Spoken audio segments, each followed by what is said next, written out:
and welcome back to the Club 303 podcast. We are right around the corner from opening day. We've already had the series over in Japan to get the regular season started, but come on, real opening day coming up just a couple of days as we were recording. This will probably come out the day after opening day if I had to guess, but we're recording it a couple of days before, so it's time for us to finally give our predictions on how everything will go, from the records, who makes the playoffs, awards, all things like that. Should be a fun one.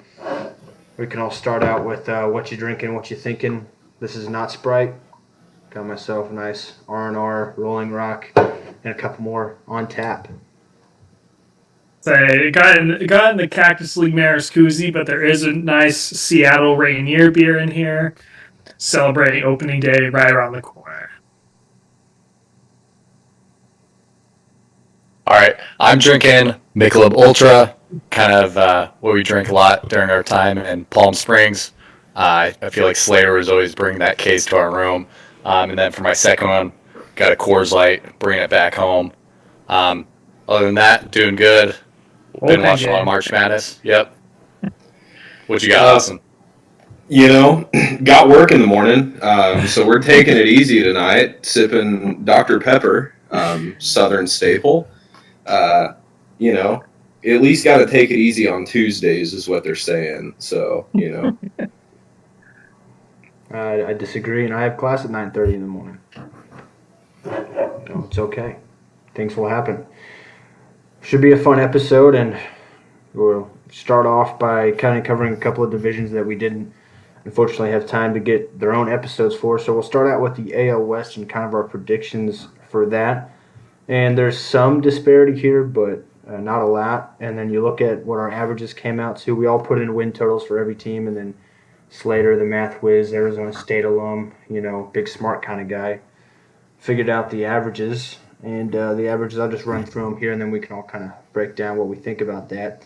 We've got the A's at an average of 72 wins, the Angels at 75, the Astros at 84, the Mariners at 89, and that is inflated by, guess who, the guy with the Mariners flag in the background, and then the Rangers at 85.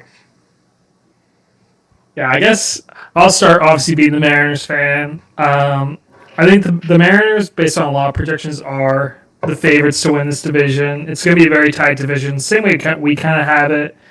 The way it averaged out is how I think, I and a lot of people expect it to, which right now the Mariners are kind of the slight favorite, and then a lot of people have the Rangers then, and then the Astros are the third team. But a lot of people in the AL West obviously believe the Astros, until they get knocked off, are expected to win it. Even though they've taken a lot of steps back, they lost Kyle Tucker, one of their best players, and they lost Alex Bregman, another one of their best players.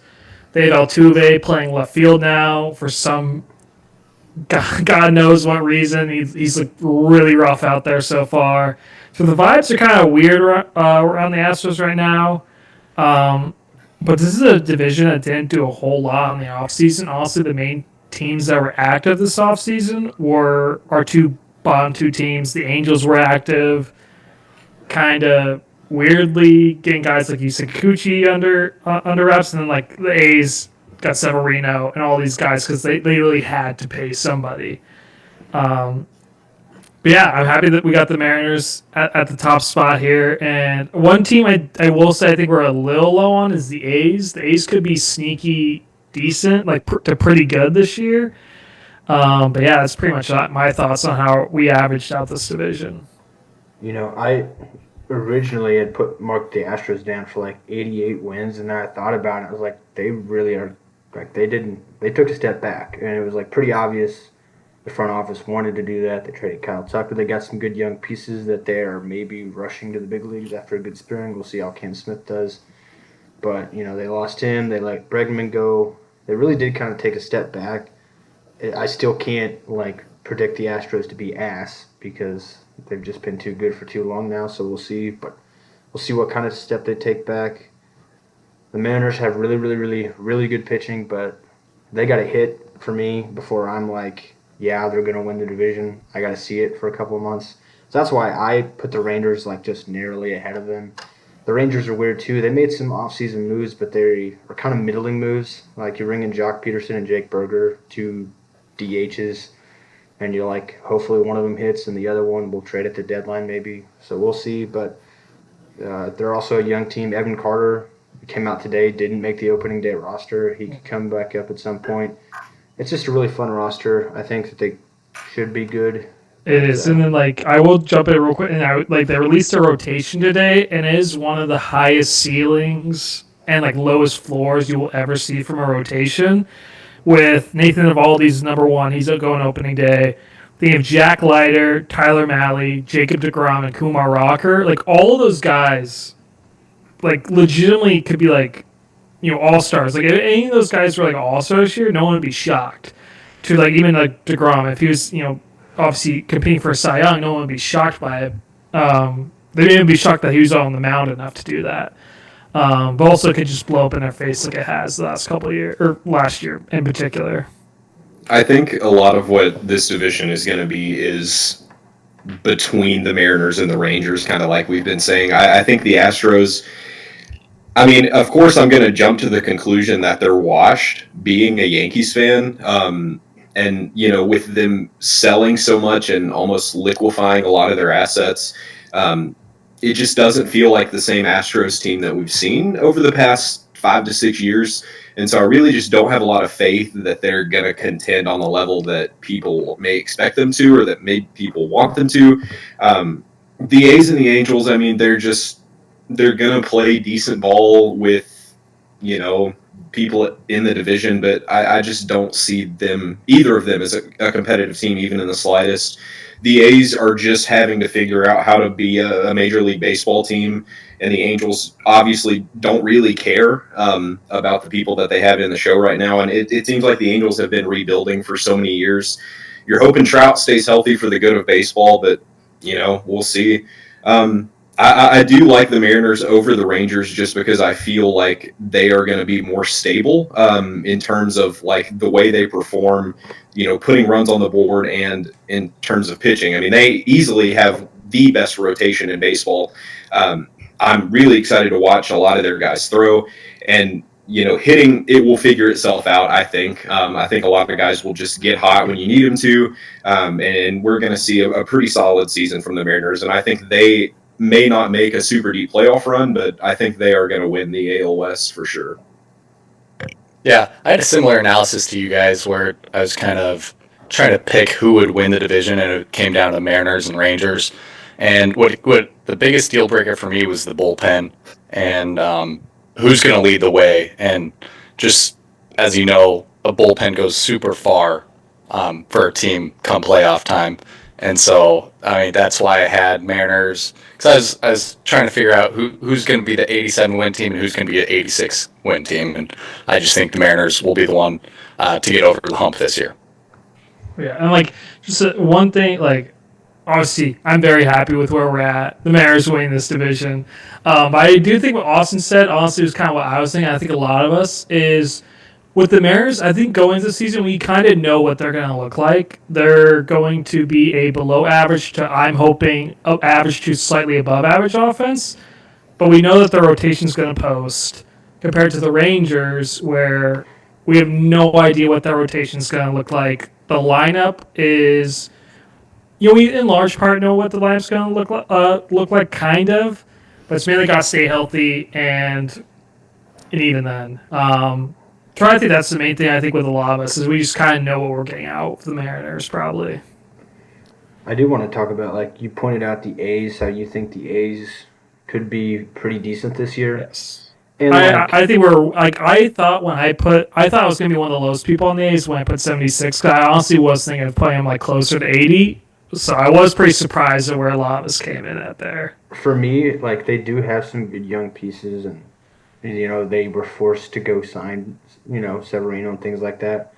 But to me, it's not even about the roster. It's just about the organization, and I just don't have any faith that they're not going to blow it up at the deadline anyway, or like have any want to, as an organization, to where I feel like they're probably just going to mismanage it.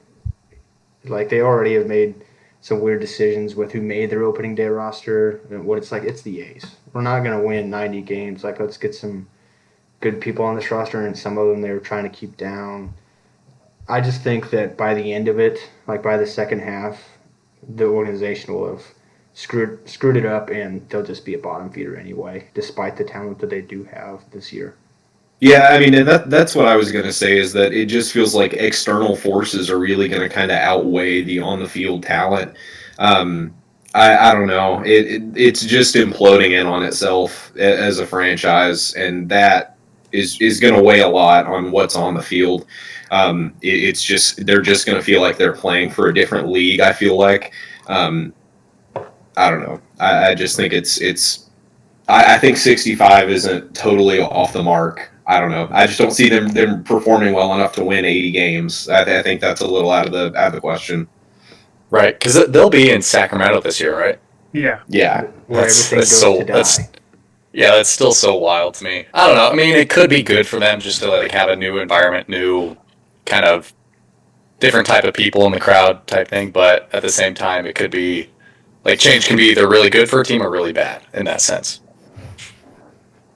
And then, wait, final question before we move on. I think the next division over under. Does Mike Trout play over under 95 games this year? under. God, I want to say over so bad, but I don't know if I can trust it. I want to. I mean, Who doesn't want to say over though? You know, everyone if you're a wants. good person, you say I'm over. gonna say over. I say it gets like 100. they're moving him out of center Golly, field. man. I mean, I don't know. Like I'm with you guys. Like I really want to, and I think he will. I think he'll try to push to stay as healthy as he can this year, and really try to fight for his legacy. I feel like. we'll see. It'll be fun to watch how bad.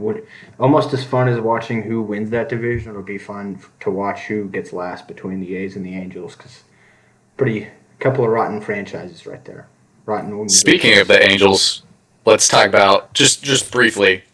That was the only stadium that all four of us got to visit summer of 2023, and we don't have to go into too much detail about that. We had a pretty good time, and specific Machine had a really good time. Machine had a great time, Great time. man.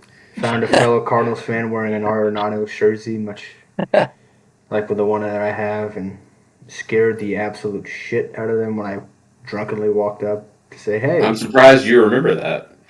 It's one of the only things that I remember. So I remember, obviously, I said it earlier today, we enjoyed our helmet nachos. Oh my It was God. a game between the Angels and Marlins that we went to. I think that Marlins won 2-1. One of Yuri And- Perez's first starts. Yuri Jazz Perez, wasn't even in the lineup that day. yeah, Nick Fortes had the 2-run home run that clinched the win for the Marlins. Yeah. We didn't even really see. It was as we were walking in. Which just Yeah.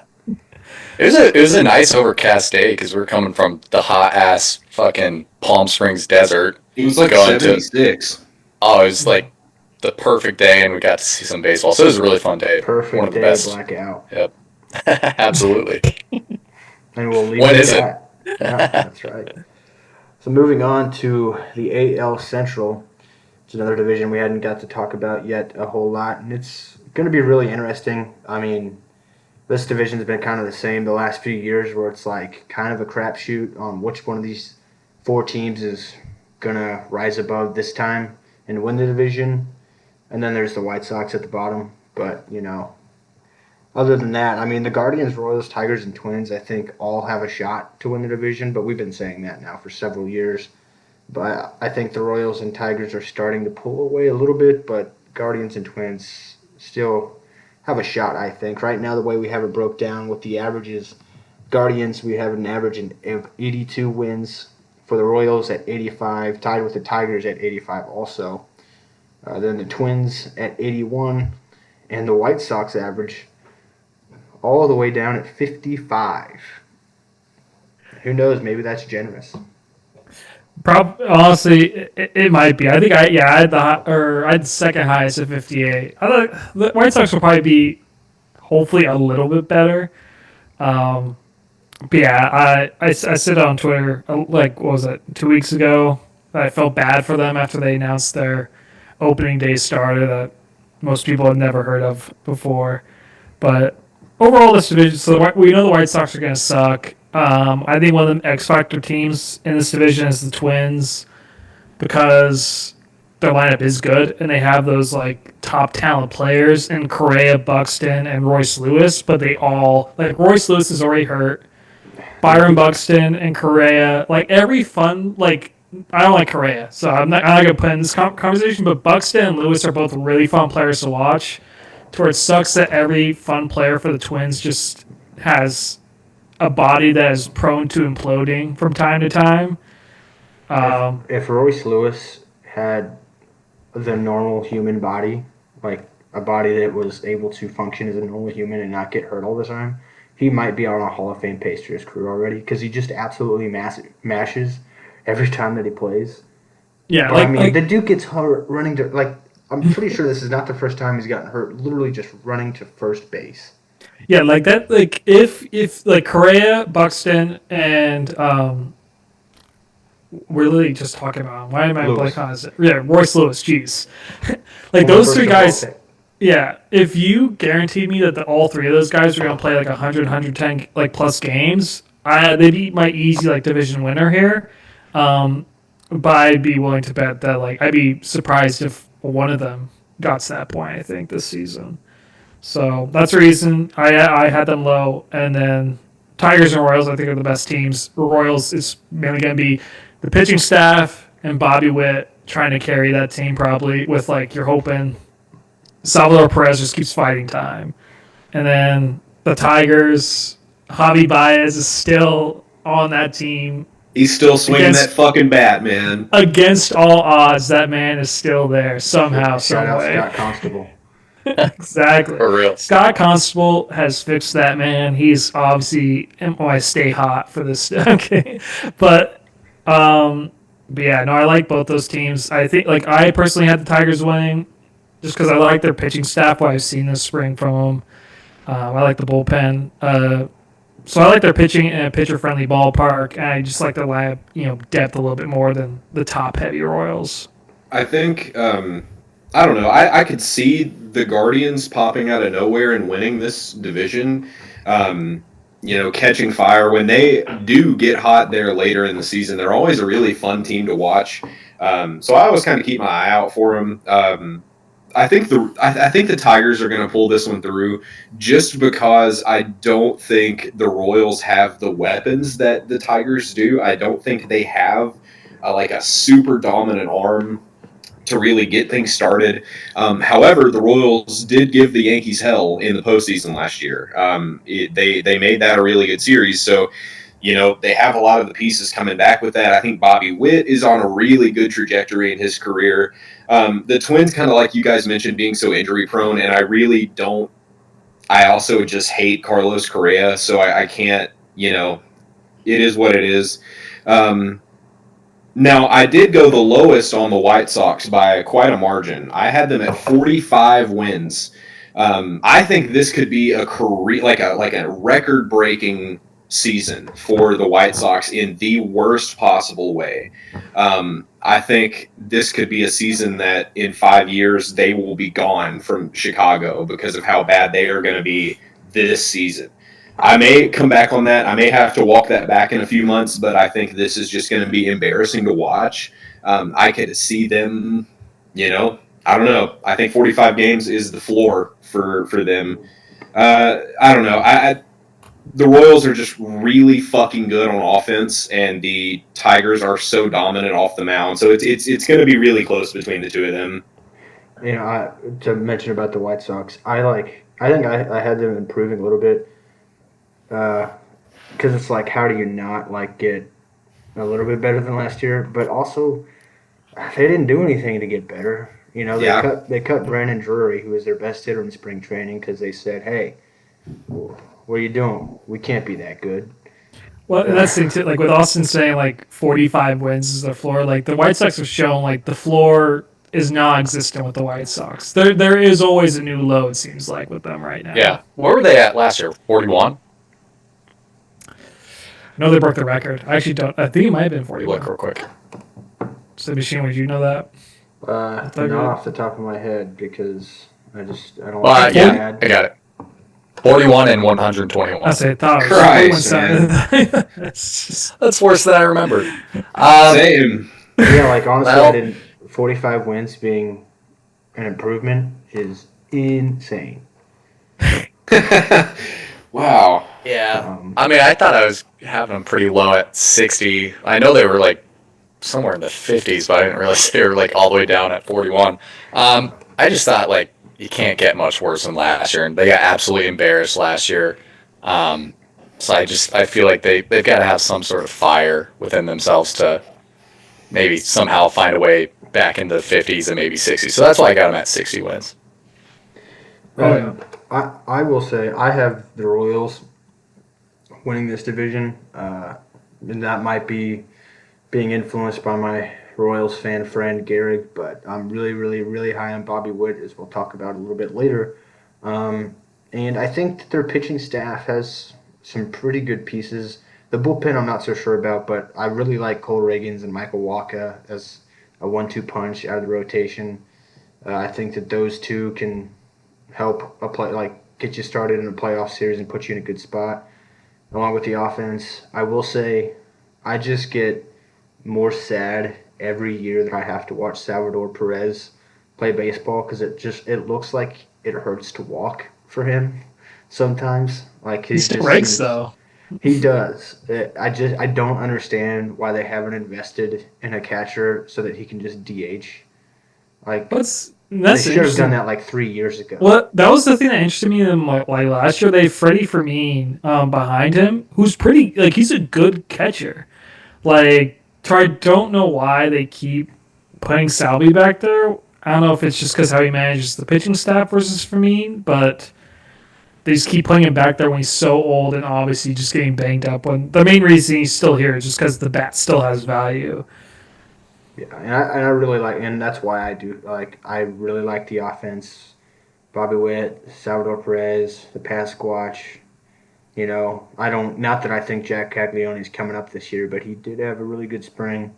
I know that a lot of Royals fans are like, yep, call him up. That would be stupid, but we'll see. People do stupid things. Jordan Walker is, no, I don't want to get ahead of myself, but Jordan Walker is 22 and already been given an ultimatum because he got rushed to the big leagues. So things happen. But I really like their offense. The Tigers are really good too. I think it'll be a fun battle, but I have the Royals winning the division personally. I was gonna say, Yeah, sorry, or you go ahead. Pat. Yeah. No, Yeah, I mean, mine will be pretty quick. I mean, it's good to see the Royals have a good brand of baseball back. I mean, it's been 10 years since their World Series in 2015, and they just had the biggest fall off, like the biggest World Series hangover. They just went downhill, and it was bad for a while. And they've done things right to get a good farm system, get some good prospects. As you guys mentioned, Bobby Witt. So it's good to see a good brand of baseball out there. In Kansas City. All right, and then the team I want to talk about real quick, I'm going to pass over to Austin, because obviously the Tigers, one of their main moves was adding Gleyber Torres. So Austin is a Yankees fan. How would you prepare Tigers fans for the Gleyber Torres experience? I think there are so many better options. You could have put fucking anybody there, and they would have been more productive for your baseball team than Gleyber Torres. Man, good fucking riddance, buddy. Have fun wasting away in the Central, pal. Him and fucking Nestor Cortez can go live it up in their small market teams for the rest of their miserable fucking careers. That's all I'm going to say. Man, I just can't get back on it today. I don't know. I think there's a chance that he has a decent season, not being in New York anymore. That helped. I mean, that's a thing for some people. That is the story, I will Absolutely. say. Not as much pressure in Detroit. I mean, half of Detroit probably doesn't even realize baseball is a thing. So, but Gleyber is so interesting because it feels like it was almost like the guy wasn't locked in half the time in New York. Like the talent's there. Like he's not a good defender, but the bat has value. But also he's going to Detroit, where like come from Mariners. Like Comerica is right behind the Mariners, and just being so offensively like hard to hit in. it'll just be interesting to see how that plays out for Glaber going from Yankee Stadium to Comerica. All right, so moving on to the AL East is my crack number 2 on the evening. In the AL East, we've already had a full episode, and boy, it was a dandy covering the AL East, but we'll rehash it a little bit here. And I'll start by talking about the average win totals we have. And for the Blue Jays, we got an average of 82 wins. For the Orioles, an average of 92, which would win the division. For the Rays, an average of 78. For the Red Sox, 87. And for the Yankees, narrowly edging out the Red Sox, an average of 88. And that is very, very loaded by what I can only assume is Mr. Stokes having them at 95 wins. It was. When everybody else has them 84, 85, 86. So, you want to explain yourself? Yeah, I will explain Here we go. myself. Buckle up. Without getting too heated, I think there is still offensive firepower. I think Aaron Judge, I just think he didn't give a fuck about spring training. And I think he's going to lock it in, and he's going to play good baseball throughout the regular season. I think the pitching staff will still be really successful, despite having Cole out, as I kind of touched on last week. So I think this is still very reminiscent of the team from last year, minus the obvious with Soto going across town. But I do think that this is going to be a 95-win team. I think it's going to be a really fun to watch the top 3 spots in this between the Orioles, the Yankees, and the Red Sox. I think that's going to be very reminiscent of maybe some old early 2000s Yankees-Red Sox games. The Rays this is just a bad year altogether for the Rays. They're playing in the Yankees spring training field for regular season, which that kind of sucks for them. The Blue Jays are, Vlad's going to really perform so he can get the fuck out of Toronto, just because he doesn't want to be there anymore. Maybe he'll be in pinstripes next season. That's a different conversation. The Orioles are great. The Orioles are a really loaded young team, and I think they're really going to perform well. So I don't know. I think it'll still be the Yankees' year, but I think the Orioles are definitely going to be pretty hot on their tail. All right, one question, or a couple. What year is it, first of all, Mr. Stokes? Just 2025, right? Who happens to be the New York Yankees' 5th starter going into opening day in the year of our Lord 2025? I don't know. It's Cookie Carrasco. Is it genuine? This is how I'm finding out that it's Cookie Carrasco. I'm pretty certain I saw that somewhere, yeah. No, you didn't. No, you didn't see that. He was shoving in spring, but he's also 40. Until the cancer. yeah, but exactly. But like once, like that is not gonna last. But It's not. It's not. Oh, we're fucked.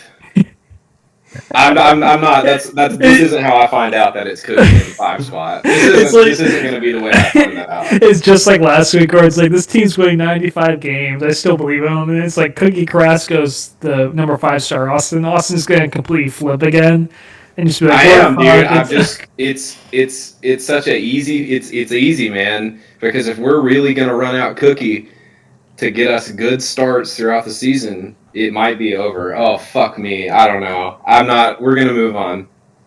But but real quick, at least I like the Orioles. Obviously, I like most people. I'm frustrated that with this young core, they haven't done anything with the pitching staff, as we touched last week. But again, this is a really tough division. I think the Blue Jays are going to be pretty bad. I think their window is just closed. I think Vlad is going to perform. But I think he's probably going to get traded. I think Bichette's probably going to get traded. But, besides that, again, this is a pretty deep division. And I think the Yankees are obviously going to headline this division. They're going to pull most of the headlines. I think they are definitely taking a step back from where they were last year with the injuries they've had. And I had them barely missing the playoffs.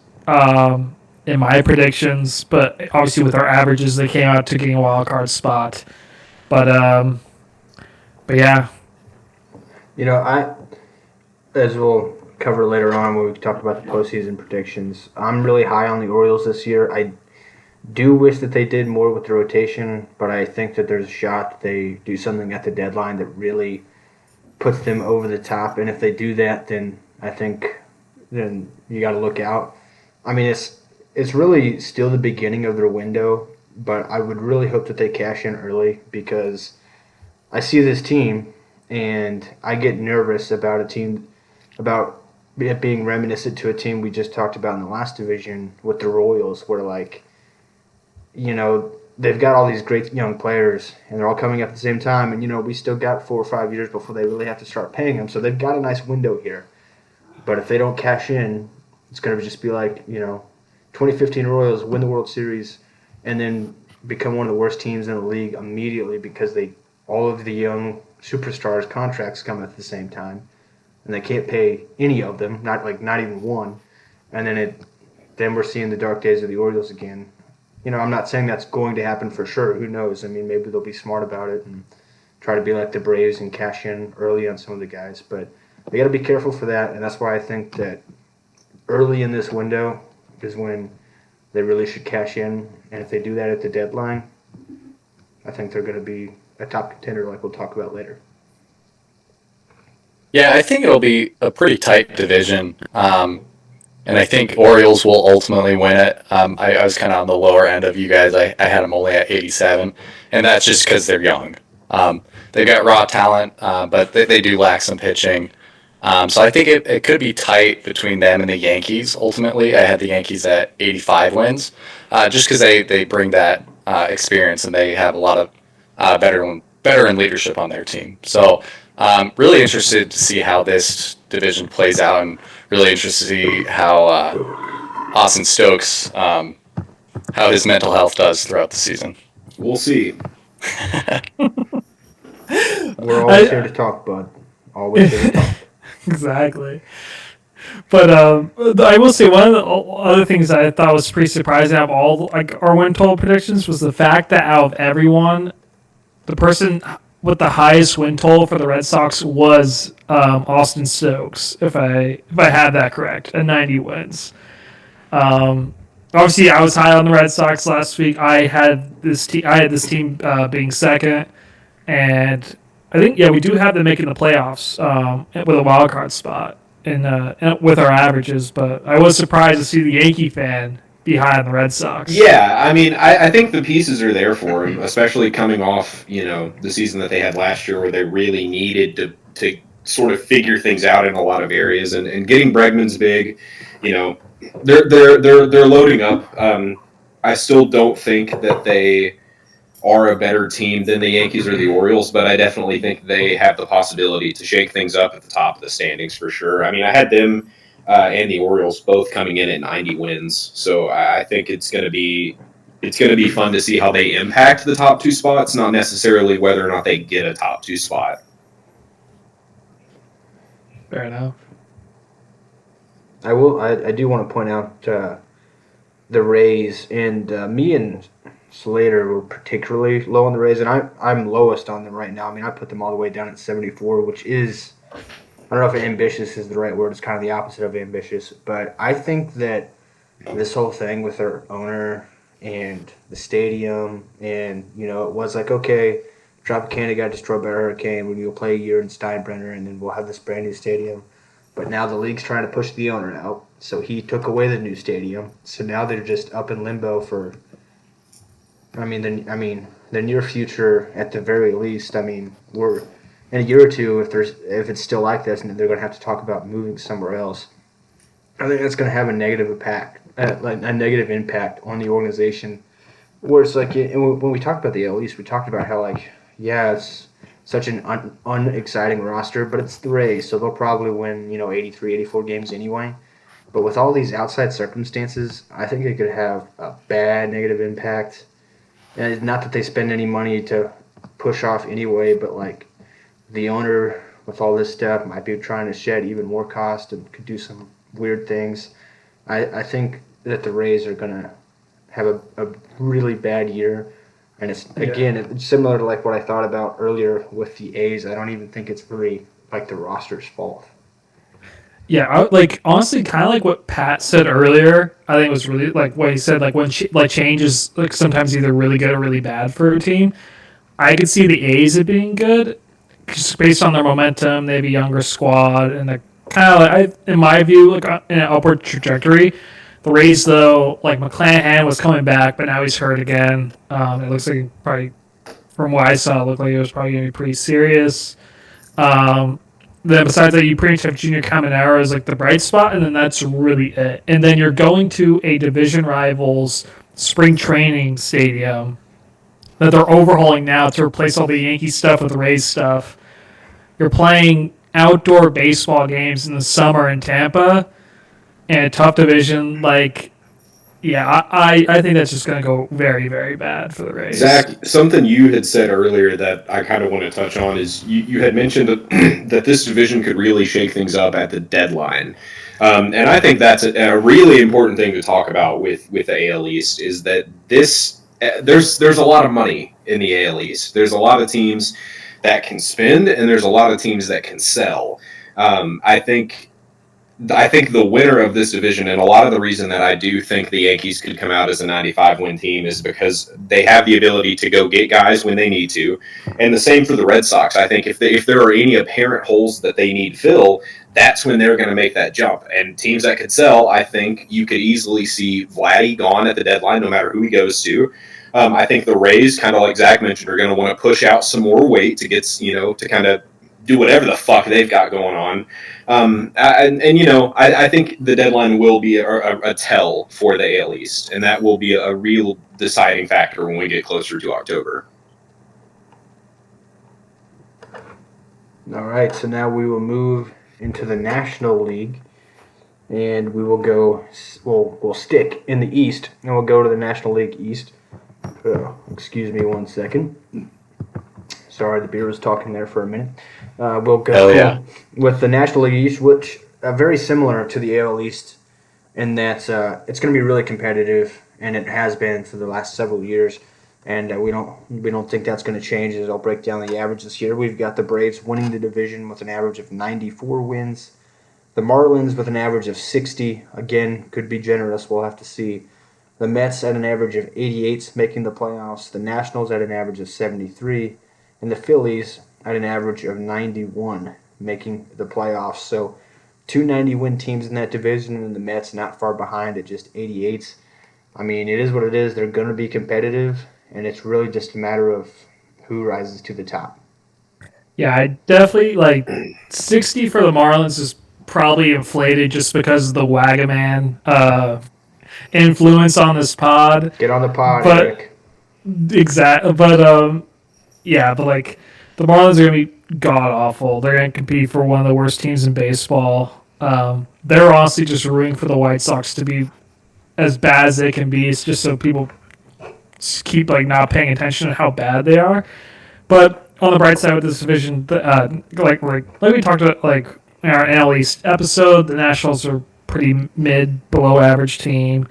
So it really is like we have the Braves winning the division here. I actually flipped and had the Phillies winning this division just because I'm high on the rotation.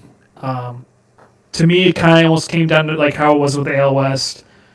I just trust rotations and put a lot of value into that in like a full season. And I just trust, like when I went back and looked at the Braves, I do trust it if it works out with Strider coming back and everything like that, and like Schwellenbach and Sale, like taking those steps. But I just trust the Phillies rotation, and even though that lineup has concerns with how old they are now, I had the Phillies personally gained to 97 wins compared to the Braves 93, and then I had the Mets at 85. Yeah, I think I have the Braves winning the division. I could easily see it being the Phillies. The Phillies have obviously, their hand on the best division or the best rotation. They're in that conversation with a team like the Mariners. Certainly, I think have the best rotation in the National League. I mean, maybe you could throw the Dodgers in there, but the Braves though also have a really really good rotation. Both teams, to me, they're just so similar. both teams, and that they've got offenses that are proven and good, but with some aging pieces. The Braves less so, I guess. It's just a matter of, you know, Marcelo Ozuna's trotting out there. There's no way. There's just no way he could have that season again. I don't know. Acuna, year two coming off the injury, how would he do? I think that the Braves could pull it out. It's tough though. I mean, it's going to be back and forth, back and forth. I don't think the Mets have much of a chance to win the division. I mean, I had them. I only have them in 85 wins. I could easily see them winning 88, 90 games and still losing the division. It's going to be that tough this year with the Braves and Phillies. Yeah, when I went back and looked at the rotation, we went over how it could work out with Clay Holmes being their opening day starter. That's the main thing. Clay Holmes could work out as a starter. He looked pretty good in spring, and that's what earned him the opening day rotations. Well, what earned him the opening day rotation spot was everybody else getting hurt.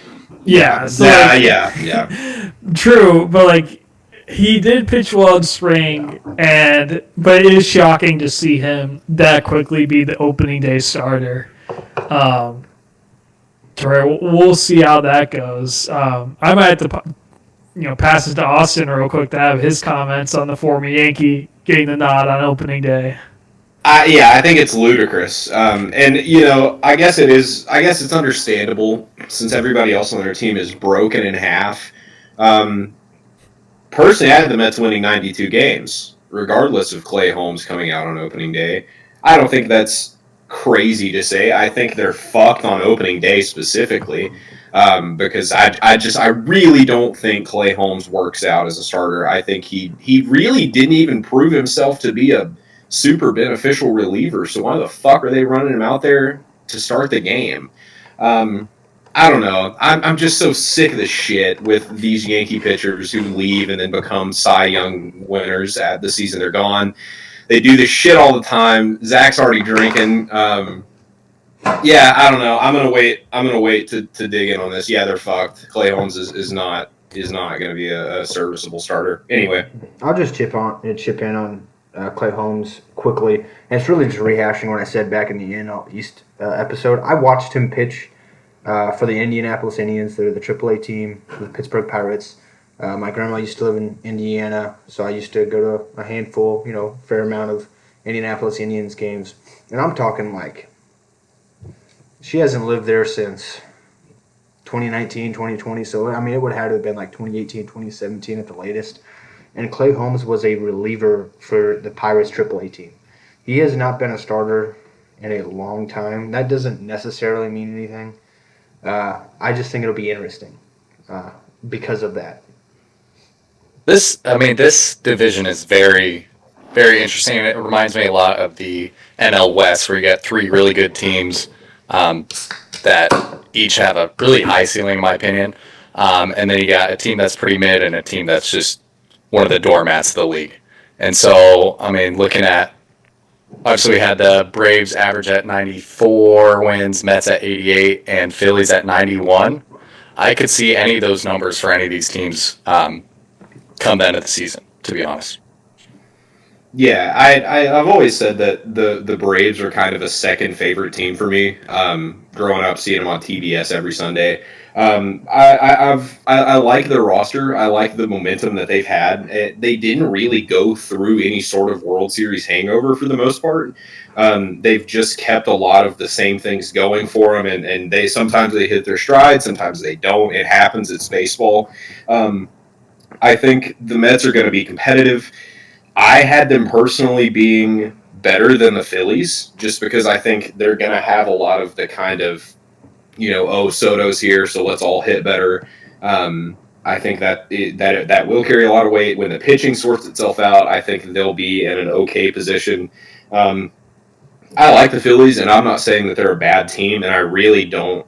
I could see it flopping by the end of the season, but I do think that it could, kind of switch on its head, who places where between those two.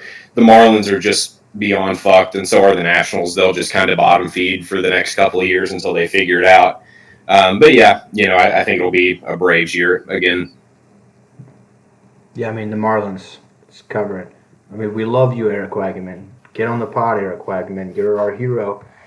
But the rest of that team is the roster is atrocious as it is, and it's gonna get worse because anybody with any, I mean, if Eric Wagman, and I pray every night when I go to bed that this does happen. He comes out and he hits 20 home runs in the first half. He just rises. They're gonna trade him. Like anybody with any value by June is out of here. So like if there were betting odds, like Sandy Alcantara being a Yankee by the trade deadline, literally be like minus 20,000. Like you might as well just they might as well just ship him there now for next to nothing because what's gonna happen? And I think they're going to get him for fucking nothing. Everybody's saying they're going to give up Lombardo and fucking whoever else. Absolutely not. They're going to give up a couple of relievers in the fucking high single A team. They're not going to give. They're going to win that trade by a mile, and then they're just going to have Sandy Alcantara for free. They might get him for cash. Who the fuck knows what the Marlins are going to flip it? Well, they don't have any leverage. It's like if they ask for big prospects from any team, they can just say, no, what are you going to do? Keep him? We know that you don't want to do that. They don't have any leverage whatsoever. I could just see them flipping this entire organization over for Sandy Alcantara. I could just see them totally selling and giving up. If a team comes in and says, hey, we'll take Sandy Alcantara and X, Y, and Z, I just think they're going to have to. There's no option. Somebody's going to milk the Marlins for everything that they have. Everybody's taking a drink. I fucking love this dude. It's been happening with the Marlins too. I mean, the only trade that they've ever pretty much won happened to be the Marcell Ozuna to the Cardinals trade, and that was because somehow nobody did their due diligence to find out that Marcell Ozuna shoulder passed away, from a drug addiction or something. Or Marcell Ozuna didn't have a drug addiction; his shoulder did. I don't know what the fuck happened. The guy was a Gold Glove level outfielder. Even played in center field over Christian Yelich sometimes. Then he came to the Cardinals and climbed on the outfield wall for a ball 10 feet in front of the wall, and couldn't throw anymore. And he could hit, but so we lose that trade because we gave up Sandy Alcantara. And then he goes to the Braves and he nearly wins MVP again. But he's a terrible human being. He wasn't in St. Louis. He was when he went to Atlanta. Shocker. You go to Atlanta and you get a little wild. Happens to the best of us. Oh, yeah. I will. So back to the Marlins and just how sad this franchise is. Sorry, went on a rant there for a second. Yeah, no, you're all good. But I'm looking at their tickets for opening day. Granted, this is through Ticketmaster. Whatever future ticket app will eventually sponsor us. I'm sure it's cheaper on there. But where what price do you think? Again, these are opening day tickets for the Marlins. What do you think they're going for? It's honestly it's higher than I expected it would be, but I'm interested to see what you guys think. I bet you I could sit behind the Marlins dugout for $50.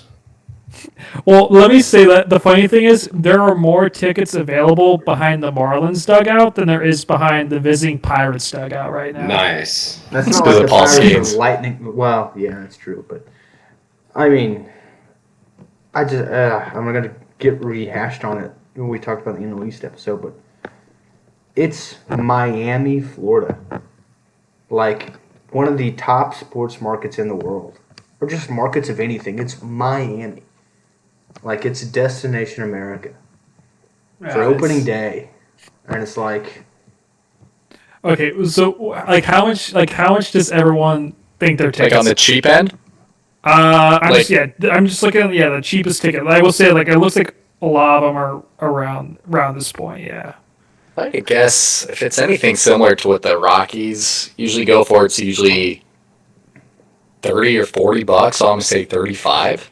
I was going to go 34. I want to put that on record. It's not just price. I'm not pricing out Pat. That was where I was going. I'll say 25. The answer is $22. $50 Oh to my get into Wow. Marlins opening day. I Wow. was Opening eyeballing day. them. Opening day, Miami, Florida. Paul Skeens is gonna pitch. Man. I've got that in cash. Yeah. Dude, I'm a broke college student and I could go to that game. I could probably. Oh, yeah. I just got my tax return. I might buy a ticket to, plane ticket to Miami, go see Paul. I was about to Skeens say, pitch. fuck it.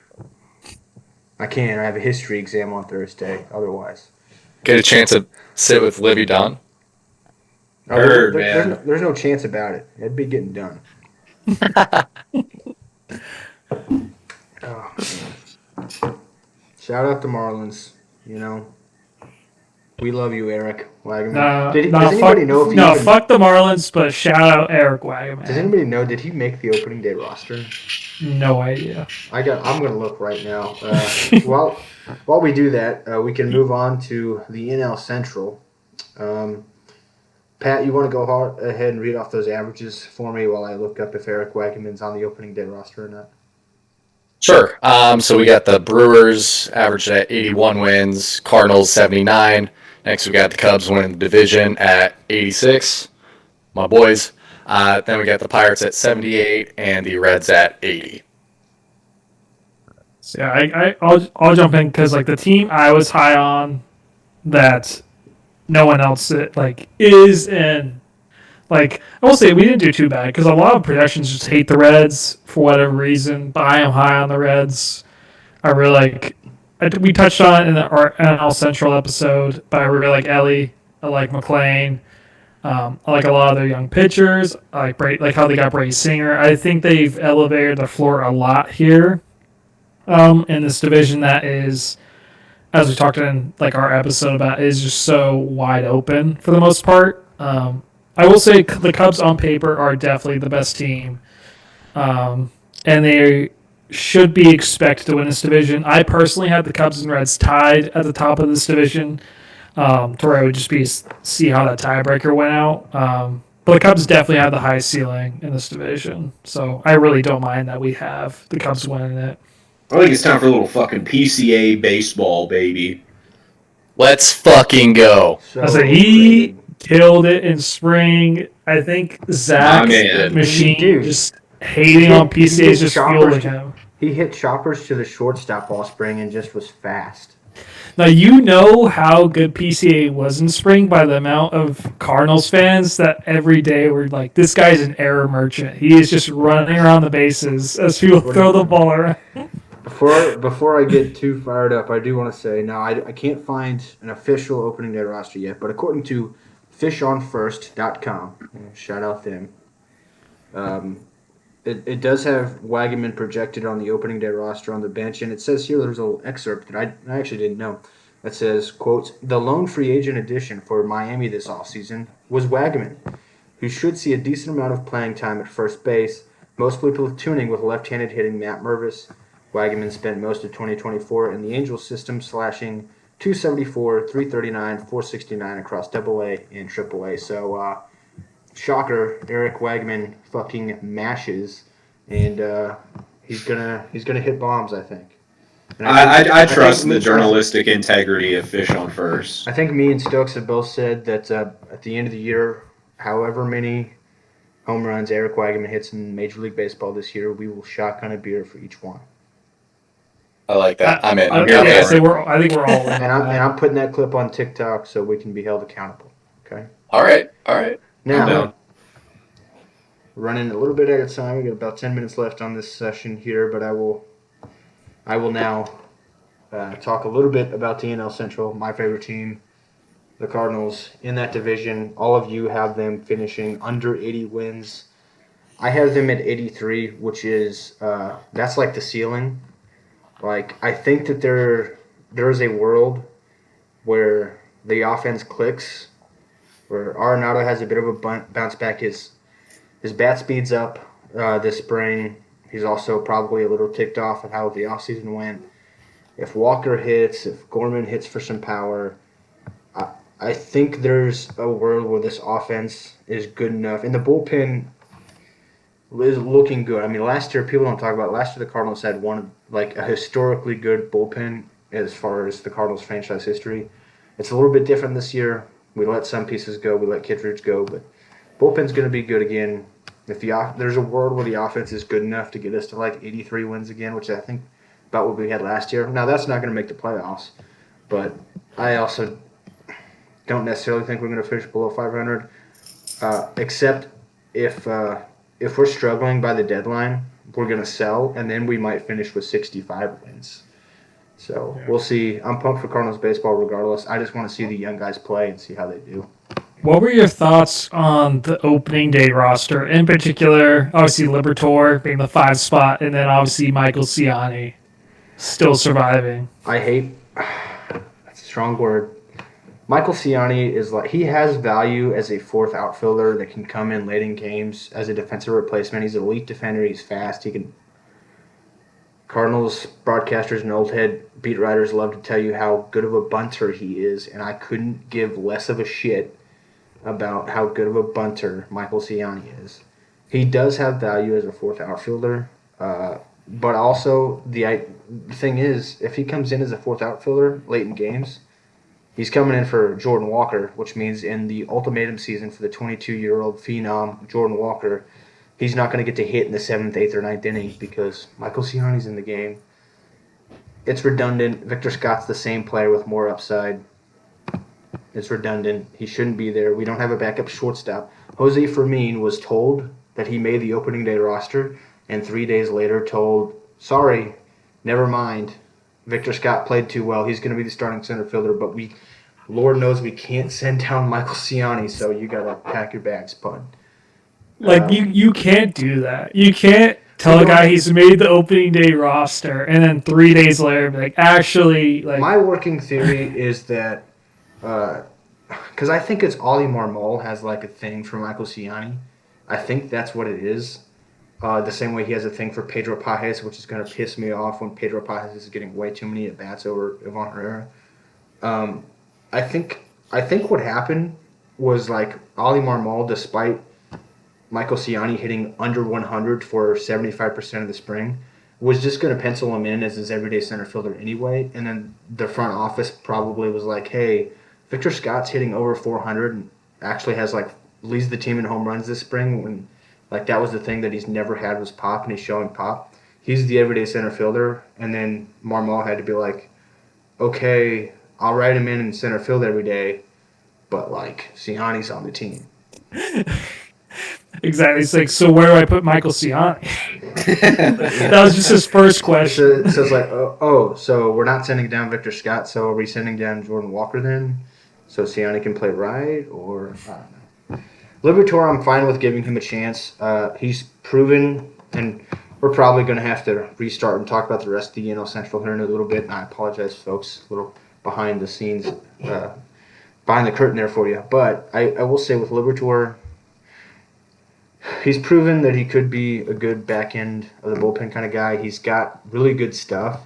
Just his fastball, it's like Carlos Rodon to a lesser extent. He's not as dominant as Rodon is when he is on, but like it's the same deal that Rodon has had since college, where the third time through the lineup, Liberatore's fastball loses life, and that's why his ERA is 5.89 as a starter, and it's 3.86 as a reliever in his MLB career when he can work 1 or 2 innings and max out his fastball.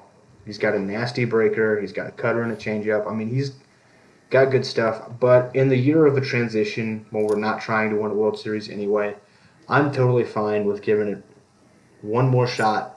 Hey, you want to be a starter. We're going to give you this runway. We're putting Steven Matz, who's making $11 million a year, in the bullpen /6 starter role just so that we can guarantee you a start every 5 or 6 days. Give him a chance. He's still young. If he shows out, he shows out. Then we know for next year. And if he struggles, hey, we know that we still have a good bullpen piece for next year. So I'm okay with it. All right, now that Machine's done talking about his Cardinals, now it's time for me to talk about my Cubbies. As we know, they already had the Tokyo series, which I don't know why they have that as opening day. In my opinion, it should be exhibition games. It really did not feel like opening day. And if I'm being honest, I did not wake up at, fucking 4 a.m. for that shit. So I caught caught the final few innings and highlights and stuff like that. And so when we were doing our projections for each team, I really wanted to put the Cubs, like if we did this a week before, I probably would have had the Cubs at 95 games. But seeing how they played against the Dodgers, and nobody's going to play great against the Dodgers, right? But what I saw with like some of those with those two games was just some of the same shit from last year with the Cubs. With bullpen falls apart, especially after a gem from our guy Shota Imanaga. Like he what was it, 4 innings no hit, and then Yeah. I thought we had that game locked, and then just some stupid ass base running mistakes. So I think that's just what's gonna maybe be the not necessarily the fall of this team, but just what separates them from being a 90 to 95 win team versus 80 to 90 win team. Go ahead. I was just gonna say, just quickly to piggyback on your Tokyo thing. That's also why that shouldn't be regular season games, because Shota Imanaga. Now he did have some walks, right? But he threw 4 innings and he was at less than 70 pitches, I think, and he had to be taken out because they're not ramped up yet, because it's 2 weeks before regular opening day. Those just when the pitchers aren't ramped up to go past 70 pitches, they shouldn't be regular season games. Yeah, it's just weird the time of it too. Like these guys, they go out for opening day, and then they come back and play some spring training games. So it's like, oh, like great, I want to tune into some Cubs games, and then like now I don't really need to because they're back in spring training. So it's really weird. But some highlights with this lineup, I really like their offense. I think the offense will carry them, and I think the only downfall will be their bullpen. But when you look at this lineup, they lead off. I mean, this is their opening day lineup with Happ in left, Tucker in right, Suzuki DH, Bush at first, Swanson at short, Horner at second, PCA center, and Matt Shaw at third, and then Amaya catching. And so there's a lot of electricity, I'd say, in that lineup. In specific, I really like Happ, Tucker, Suzuki, and I think so far Lieutenant Dan has been pretty solid for us. And like I said, PCA, I think he will have a breakout season. And then Matt Shaw, who had a really good spring training as well. I haven't really touched on him as much as I'd like to.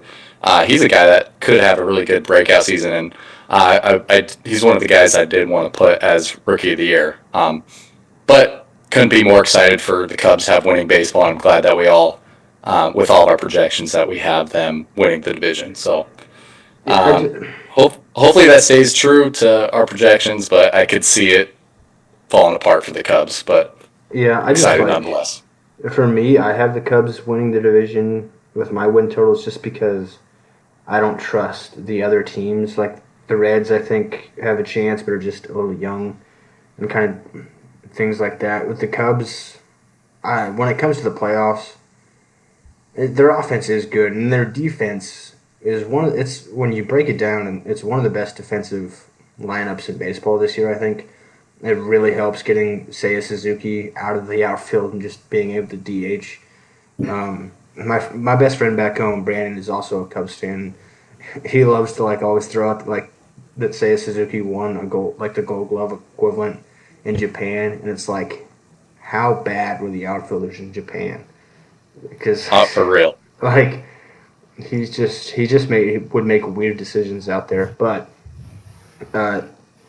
And the rotation's good too. It's just the bullpen is still not there for they bring in Ryan Presley, who's might as well be 88 years old at this point. He could be good, but that's the only move they made for the bullpen. It's shoddy at best to me.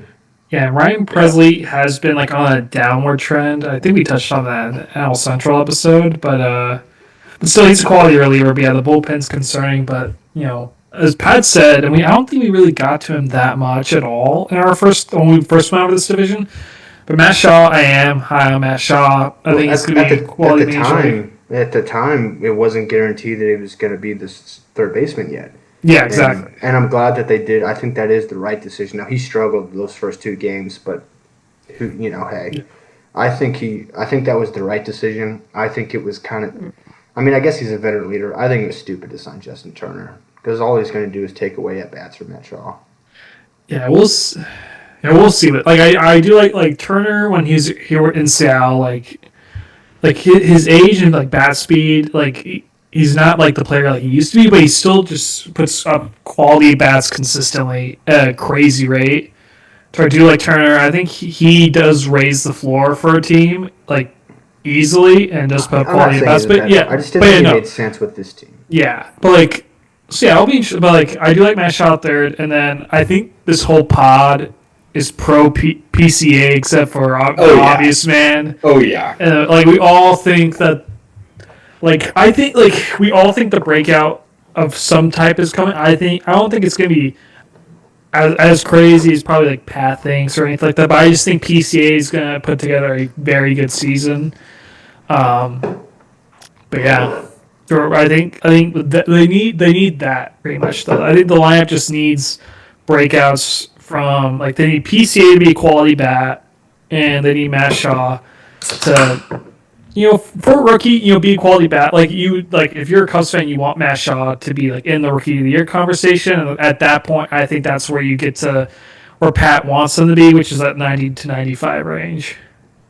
Yeah. I think you have to be happy with him if he just is average as a rookie. I think in today's day and age, and this is almost a Cardinals rant in and of itself, but after Juan Soto really set it off, and there's been some other Soto and Acuna specifically have made it to where people they have too high expectations for rookies because of what those two guys did as rookies, and there's some other people in there too, like Fernando Tatis Jr. But a rookie can just be average, and that's good because they'll get better. I think that's really, and especially this is a pretty deep lineup. I think they just have to hope for him to be average, an average hitter, and we'll see how he does at third base too, because it's not a natural position for him, but he's athletic enough. Even if he does need to be sent down for assignment, you do have Turner right behind him, which does make me feel a little bit better about it. Yeah, that's a really good thing to have to lay back on, to be able to send a guy down to invest in him, but also have, an all-star caliber guy who's there and can play day to day. Can't really ask for more than that. Exactly. Absolutely. Take those ABs, put Turner and Live a DH and just move they have that option to do, and just really just again Turner again raises the floor for this lineup, and Tucker has had a rough spring so far, but he's going to come around. Obviously, he's in a contract year. He's going to perform. He is going to be that very very high level bat that he's always been. Again, I think this team. I think I'd be pretty surprised if the Cubs weren't at the very least a top 2 team in this division. That would honestly surprise me if they weren't. Yeah, I agree. I agree, and we talked a lot about the Cardinals and Cubs, obviously, with a Cardinals fan and a Cubs fan here, but this division is it's fun, but none of the teams are going to make. Nobody believes really. I mean, obviously, Pat's probably got some hope that the Cubs can make a playoff run. I don't know if that's really super realistic this year. None of these teams are going to win the World Series probably, but they're just fun. The Pirates are young and fun. The Reds are young and fun. The Brewers, I don't know if I'd call them fun, but they've got the devil magic that the Cardinals used to have, so they're going to do something crazy. So and they got Jackson Chourio, so you kind of have to watch them. It's gonna be such a fun division to watch for a division that's gonna end up with damn near everybody at 85 or less wins. Absolutely, couldn't agree more. All right, so I guess we can move on to the last division to break down here before we get into some award and postseason predictions, and that's the daunted National League West. And I'll break down what we have for the averages here. The Diamondbacks at an average of 86 wins and making the postseason. The Dodgers at an average of 110 wins and making the postseason. Giants at an average of 82. Padres at an average of 84. And then the Rockies at an average of 64. Yeah, I'm not surprised at all of where we have the Dodgers. We all had them in that upper echelon, like they'll be like it'll definitely be people will be watching the pace that they're on to see if they're on track at all to go at that 116 win record set by the Mariners, back in 2001. I don't think, but like that record almost is just like it's almost gonna be like the Warriors, like 73-9. It's like that's like everyone's gonna compare these all-time great teams to that, but it's just gonna be so hard to actually get there. So I think 110 is the right spot for them. I had them at 109. I was higher on the D-backs than all you guys. I talked about earlier. I really value starting rotation, and even though the D-backs did lose some of their depth with Jerome Montgomery, I thought he would somewhat bounce back this year just because last year was so bad for him. But I think it works out for him to just get Tommy John. The D-backs obviously didn't want him really around that much on that team. The owner said just as much. So I think it's best for both sides that he's not there. I like the rotation with all those guys, Gallen, Eduardo Rodriguez, Merrill Kelly, Corbin Burns, a new addition. Troy am high on the D-backs, and then it'll be interesting. I'm really interested in the Padres. I have no idea what they're going to look like just because the top-end talent is there, but they've just done nothing this offseason. The vibes have just been pretty bad over there, I would say. Because of that, we touched on that in our first episode. But yeah, and then after that, I mean, the Rockies are the Rockies. I'm sure Pat will have a lot to say about the Rockies. I won't touch on them too much. And the Giants, we talked about. I mean, they have some fun pieces, and they have a great ballpark, but they're just mid. I personally went kind of high on the Giants. Like, yeah, I don't know. Let you get away with that one. 90 wins. I don't know. I think it's in their back pocket. I think that they have. Fuck it, I guess, is really what it comes down to. Fuck it, 90 wins for the Giants. Why not? The Giants haven't been weird, and they're due to just do some crazy shit to ruin what everyone has in mind for this division. And they could do it, but who knows? They'll be that team like end of the year that just like shoots down a team's chance of like being a wild card team. There's always that one team.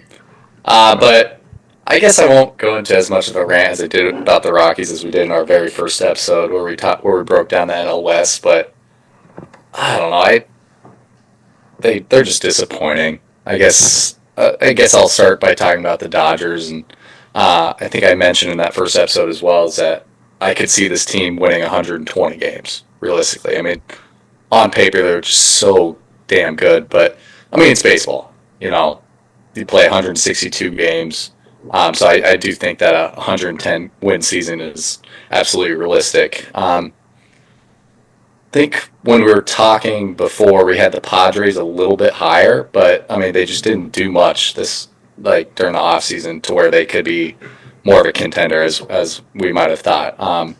D-backs are looking good, and then I do think it's funny that Stokes has Giants, and I think that might be a really cool prediction. Like come the end of the season, what if they are at 90 wins? That's it looks crazy now, like the Giants at 90, but and I don't believe it. I had the Giants at 80. I think they'll be around there, but I mean, I thought the Brewers going to be dog shit last year, and they won the division handily. I mean, that was a 65-win roster on paper. I thought they were going to be so bad. And that's why we love baseball. Exactly. To where, I'd be surprised, but again, the Giants have the pieces to do something if it all clicks. If it all clicks, yeah, they could be a 90-win team. But it's mainly just we just haven't seen that in a while for this team. So that roster's a 90-win team in 2017, probably. Yeah. To where, I think averages what we have here for this division, I think is really, really good. The only thing I'm a little bit high on the D-backs, but besides that, and I shout out Aiden Hill, by the way, my friend Aiden Hill, is Diamondbacks fan. For some reason, he's from Oklahoma. But I also, I had the D-backs at 88 wins and finishing second pretty handily in the division. Stokes had them pretty low at 77, but I will say that our range for them, like Slade went 90, I went 88, Stokes went 77, Pat went 87. I think that's like a pretty accurate range for the Diamondbacks because there is a world where some guys take some steps back or some injuries happen and they are as bad as 77 wins, and there is a world where they win 90 games. Like, I think that's kind of how they are, and I think they'll probably average somewhere in the middle, 86 to 88. But, I mean, we saw it 2 years ago. They're in the World Series. Last year, they missed the playoffs, didn't they? So, like, Yeah. and I think it's still, that's kind of how the roster is constructed. It's pretty, which, I mean, it's the same deal with, like, the NL or the AL West with the Rangers. Like, the two teams that were in the World Series a couple of years ago missed the playoffs, and this year they're either going to go on a run again or going to be really bad. There's almost no in between. Well, and that's something that we talked about in the first episode. Was this has the potential to be an incredibly shaky roster for the Diamondbacks, and I don't know. I feel like you're putting a lot of trust in things to click down the line, and I could easily see this team slipping into the high 70s, low 80s in the wins. I will say, I think part reason I think it was like a fun, good idea for us to, like, instead of just all of us doing our own predictions and laying them out in the episode, just have us all average them out. Because Austin's predictions, like, in this division, I think made it so interesting, like how it came out, because he was the lowest on the D-backs at 77.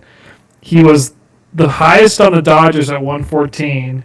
He was the lowest on the Padres at 80, and then the highest on the Rockies On the at Rockies, 70. yeah. To really, And the highest on the Giants at 90.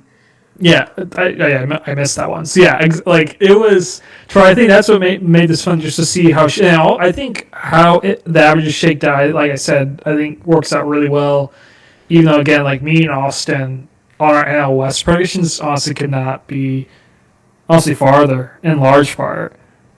So yeah, I like how the averages came out though. I put my I money on agree. the Arizona State alum. Yeah, we should No offense, we should put these Arkansas Tech. we should put these averages out on our socials so whoever's following us right now can take a look at it. Hold us accountable. Exactly. Absolutely. But I will deny everything if I'm wrong. all right, we ready for awards now? I think Fuck it. so. So we can start here with NL Rookie of the Year. Some interesting names here. We can go one by one with all of these, and we'll go in the order we got it in the doc. So we'll start with Andrew Slade. Yeah, I went with Dylan Cruz. Definitely thought about some other guys in particular. I think a guy we'll touch on later. I know with this award, but I went with Dylan Cruz just because I really like his bat. Obviously, I think him and James Wood with the Nationals are going to be like a fun young duo out there with the Nationals. They're definitely going to be the bright spot for that team. So I'm really looking forward to seeing them play. Yeah, I think Dylan Cruz, like what Zach said. I think the standard for rookies has been set so high that a lot of times all you can ask for a rookie is them to be just average to above average. So I definitely think Dylan Cruz is going to be that above average, MLB player like early on, because I think he's just so mature as a prospect that I could see him having like just a good like 25 home run season that like a lot of guys like. It's mainly like we'll get to another guy and I'll explain why I didn't pick him when he comes up, but I just like Dylan Cruz. I think he's gonna have a solid season. I think he'll be the rookie of the year.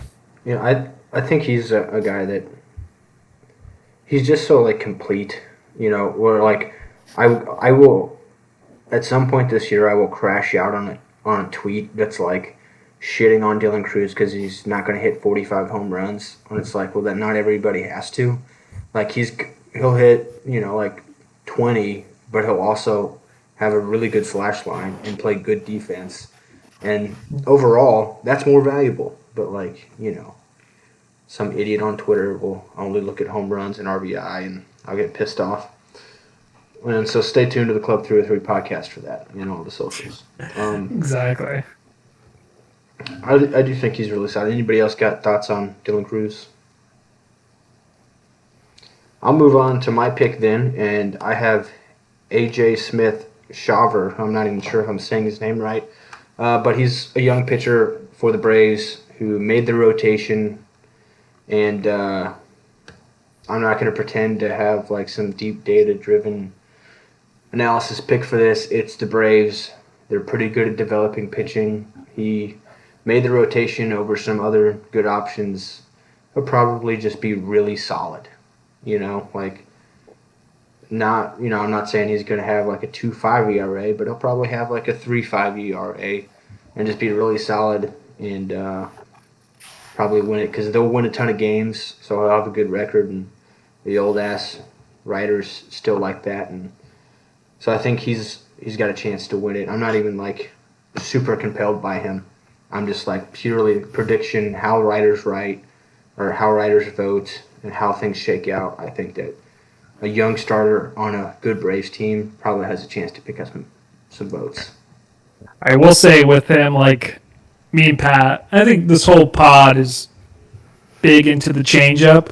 He is a big changeup guy. Uses it 25% of the time. It's his, four seam, he's at 54% usage, change 25%, and then curve 21%. Music to my ears, man. Don't cancel me for this, but I'm going to say it. Make the changeup great again. Absolutely. Like this is the most pro changeup pod. Like if you find a more pro changeup podcast, you are fucking lying. This podcast loves that pitch more than anything. If you find somebody that claims, send them to us. We'll fight them. Yes. It is just, I'll be brief about it. The changeup is the secret weapon, and I will live and die by the changeup no matter what. The circle changeup is the perfect pitch. It really is. The way I always teach it, too, because I give lessons to younger kids, I always say, dump the salt. There you go. See, that must be what I'm doing wrong, I always thought it's because I didn't have big enough hands. Just not dumping the salt. Exactly.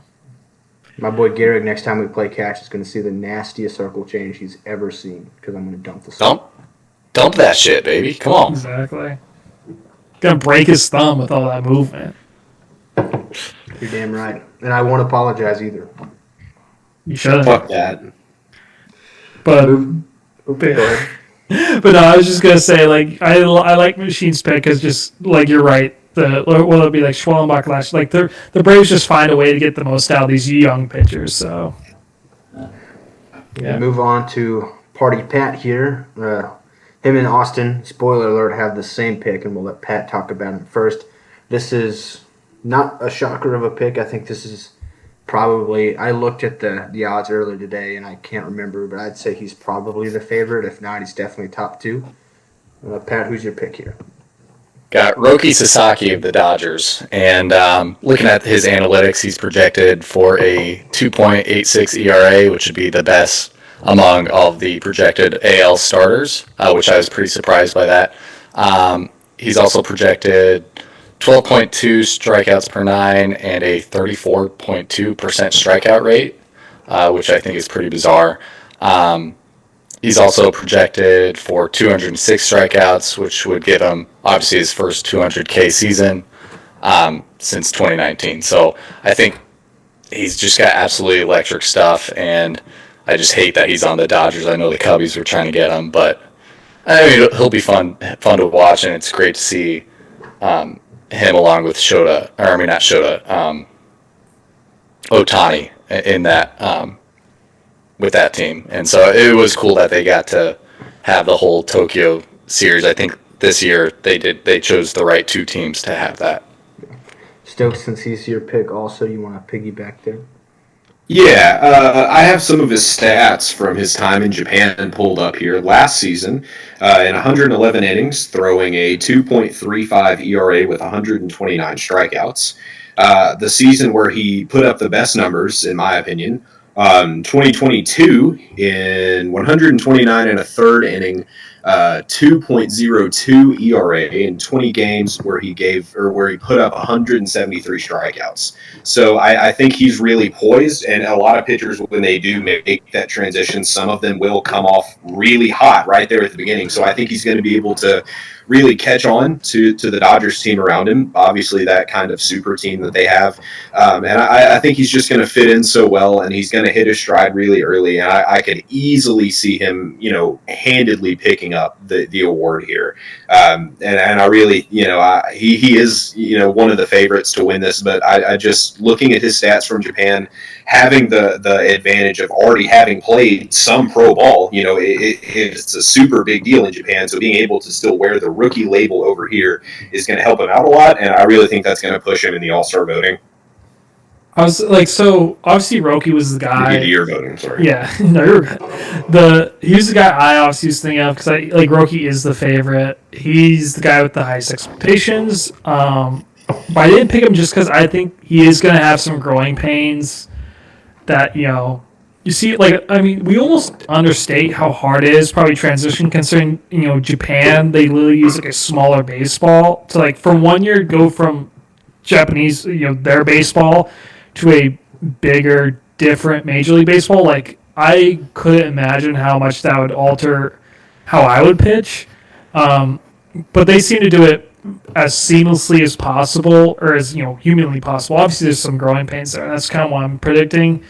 I touched on it in our NL West episode. He just doesn't have a ton of innings, and that's kind of just what concerns me with him.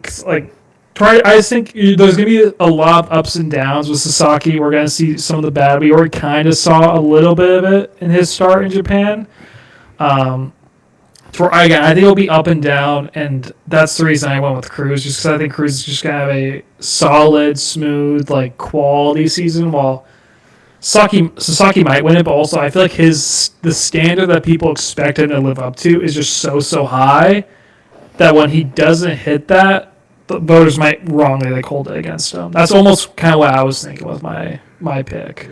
And I'll touch on something you said there about how we already kind of saw the ups and downs. I mean, his one start he's had already in regular season play there in Japan, we saw how incredibly nasty he could be, but he also really struggled to find the zone.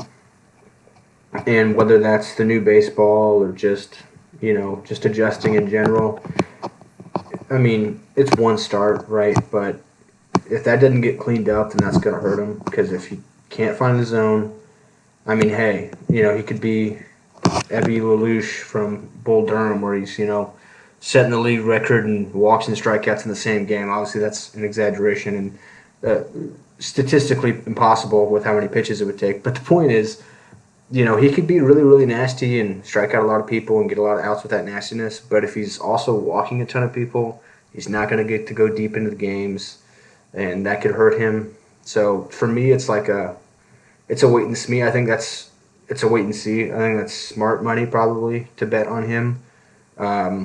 But I wouldn't be comfortable placing that bet until at least May, when he's had 5 starts under his belt, to see what those command struggles, if they were just a one-time fluke or if it's really an issue.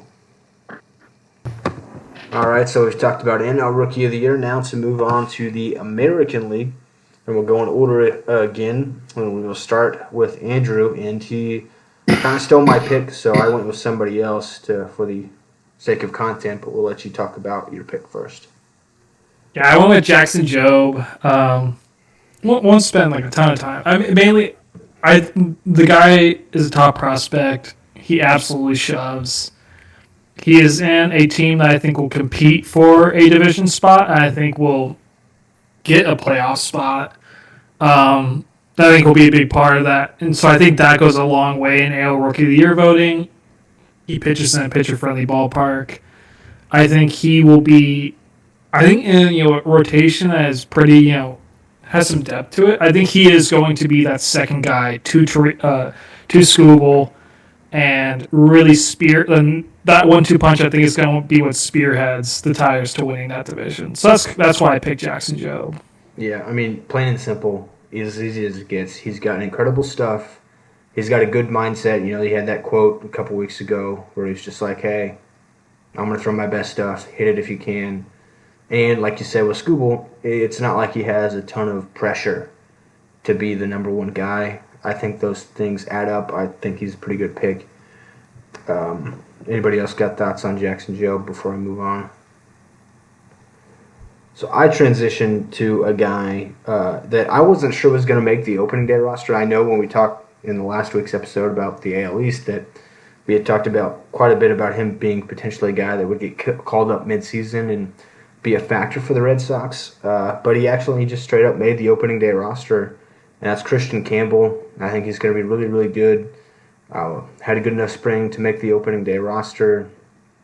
Playing time is going to be a little bit weird early with the way this infield sets up, but I think eventually he will. I mean, they didn't put him on the opening day roster to just, sit 4 times a week. So he'll find his at-bats, and I think he's going to be really good. Nice. Talk to you tomorrow. Thanks, Siri. That was Alexa. But no, yeah, Christian Campbell also is a guy I was thinking of, but I mainly think just because the Red Sox infield is just so veteran, it's got people who have been in big leagues before. I think Christian Campbell, I think he's on the opening day roster because they expect him to make an impact. I think he's a very good pick. The only reason I went with Jackson Jobe just because I'm more confident Jackson Jobe is going to get just more chances to really make an impact on a playoff caliber roster versus Christian Campbell. If he has those growing pains early on, they very likely could send him back down, which wouldn't be a shocker just because again the Red Sox have a good team and a good infield that they don't need Christian Campbell to pop to make the playoffs. Moving on to Pat. Sticking in the AL East, he's got a young premier player that I'm a big fan of as well. Yep, so I got Jackson Holiday, and he's the same guy I had as for my Stay Hot watch.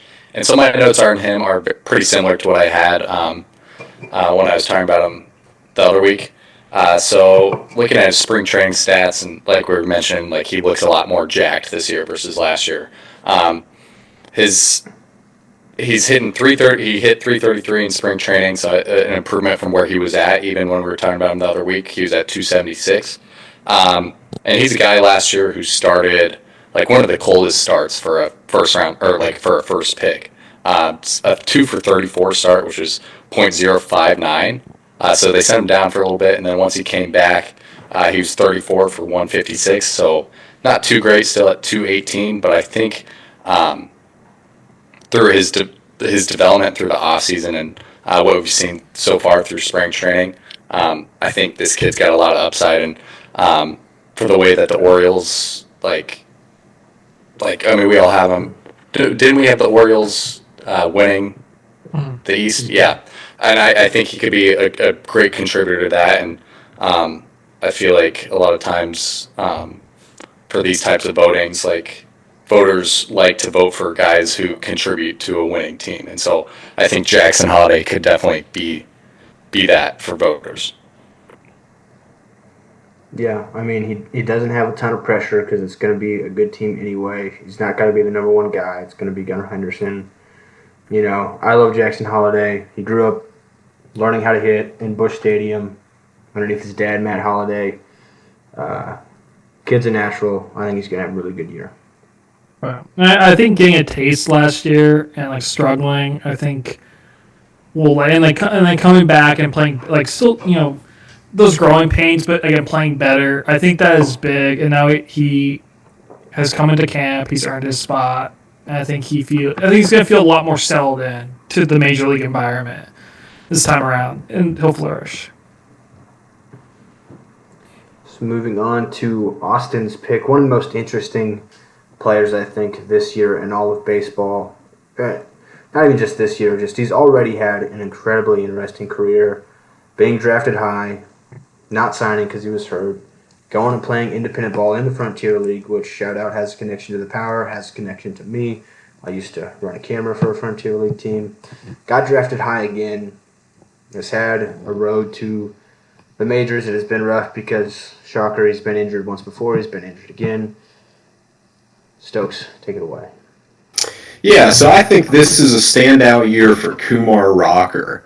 Looking at some of his stats at Vanderbilt, one of the premier baseball schools in the SEC, in 2021, going 14-4 with a 2.73 ERA, 122 innings, and 179 strikeouts in an SEC division that at that time was incredible. Arkansas was going on deep runs at that time. You still had Tennessee, Florida. I mean, that was not to talk too much college ball. That was a loaded SEC. You touched on it a little bit. He's bounced around quite a bit with injuries and trying out different things, during his rehab and his comeback. But I think he's finally kind of figuring it out, starting to dial it in. And this, if all works out well, him kind of working in the bottom of the Rangers rotation, I think I could see him kind of sneaking in there and getting hot and having a fan base that could really get around him, a fan base that's been kind of needing that young talent to kind of, get things started in Texas. And so I have a lot of high hopes for Rocker. I'm a big SEC supremacy fan, so I think, a lot of that expertise and a lot of that competition that they face is going to carry over pretty well. He wants to be there. He's worked for it. He's had to go through a lot of different methods to get there, and so the drive and the want to and the story is there. So I'm hoping he capitalizes onto that, and I think that's something that kind of, Zach, you mentioned earlier, something that the writers are going to want to catch on to. So yeah, I think I could see Kumar Rocker kind of coming out of nowhere and getting an award. Right, and I think when I saw that pick, I did like that pick. I think Kumar Rocker, if he stays healthy, I think he came up later in the season last year, and we saw I think you saw what a lot of people saw in him when he was at college. The stuff is good, it's a smooth delivery. He's just gotta stay healthy, and I think if he does that, I think he will be a quality starter compared to his counterpart Jack Leiter. I don't see really doing that. Personally, Kumar Rocker, though, I could see him, if he stays healthy, posting a really good season, and being in the conversation for that AL Rookie of the Year. Moving on to the National League Cy Young Award winner, we'll go through this pretty quickly because we all picked the same guy, and it's Paul Skeens. And we kind of had talked about this a little bit before the pod, and I'll reiterate it here, that I think Paul Skeens is such a lock to win this award if he literally just has a slightly above average season. I mean, if he goes 3.5, I mean somebody and I don't want to pick, I can't pick a name off the top of my head, but somebody could have a 2.7 ERA, and Paul Skeens will have a 3.5, and they'll just give it to Skeens anyway because I don't even know how certain the Pirates were about calling him up as fast as just the MLB wanted him to. The MLB just thrusted him into the spotlight. I don't even know how much the Pirates had influence on that at the end of the day. Well, Skeens is incredibly good, and he's even added pitches to just even be more nasty going into the season. But like you guys said, and like we talked earlier, I think if it is close, the voters are going to give it to Skeens, and that was kind of for me, I see Zach Wheeler. If Zach Wheeler, I could see him being a little bit better than Skeens, as nasty as Skeens is. But I think he'll get the award just because Skeens is just such a special pitcher and a team that has just had so many dark spots that he's just this lone bright spot, and he just shines so bright compared to a guy like Zach Wheeler, who I think might have an incredible season, might be headlining one of the best teams in baseball. But I think if it's close, and I won't go as far as Zach to say if he's above average, they're just going to give it to Skeens. I wouldn't go that far personally. But I think if it's close, they're going to give the nod to Skeens, just because of how special it'll look too. Mike Trout and Jacob deGrom can't stay healthy anymore. The league needs new faces, and on the pitching side, it's clearly, the idea is Paul Skeens, and I think that they're going to try to fit that narrative as best they can. Yeah, not to say that, and I don't want to sound like I'm saying I think Paul Skeens is not going to be super good. I do. I'm just saying I think he doesn't even have to be unbelievably good to probably win the award. Yeah, it doesn't mean we're being dismissive of how good Paul Skeens is. We all are very aware of just how fucking nasty this guy is. and how dominant he is. I think just how dominant he'll look and be. There could be a guy like I keep using Zach Willie because that was the other guy I was considering possibly doing instead of Skeens for this award, just to try and be somewhat different. But I think it's going to be Skeens. I think we obviously all are agreeing with that. Most people are. Absolutely, and he just makes hitters look stupid, and that. Yeah. I wanted to throw in like Shota Imanaga, just a biased pick there, but I just really couldn't, just for how electric Skeens is, and I mean he's become like the face of the almost like the face of the league to some extent, and he plays the part. Yeah. Yeah, he's definitely number 2, I think, in baseball. Yeah. Like there's Shohei, and then I think it's Skeens. Yeah. Exactly. Which is cool to see for a young guy. Oh yeah.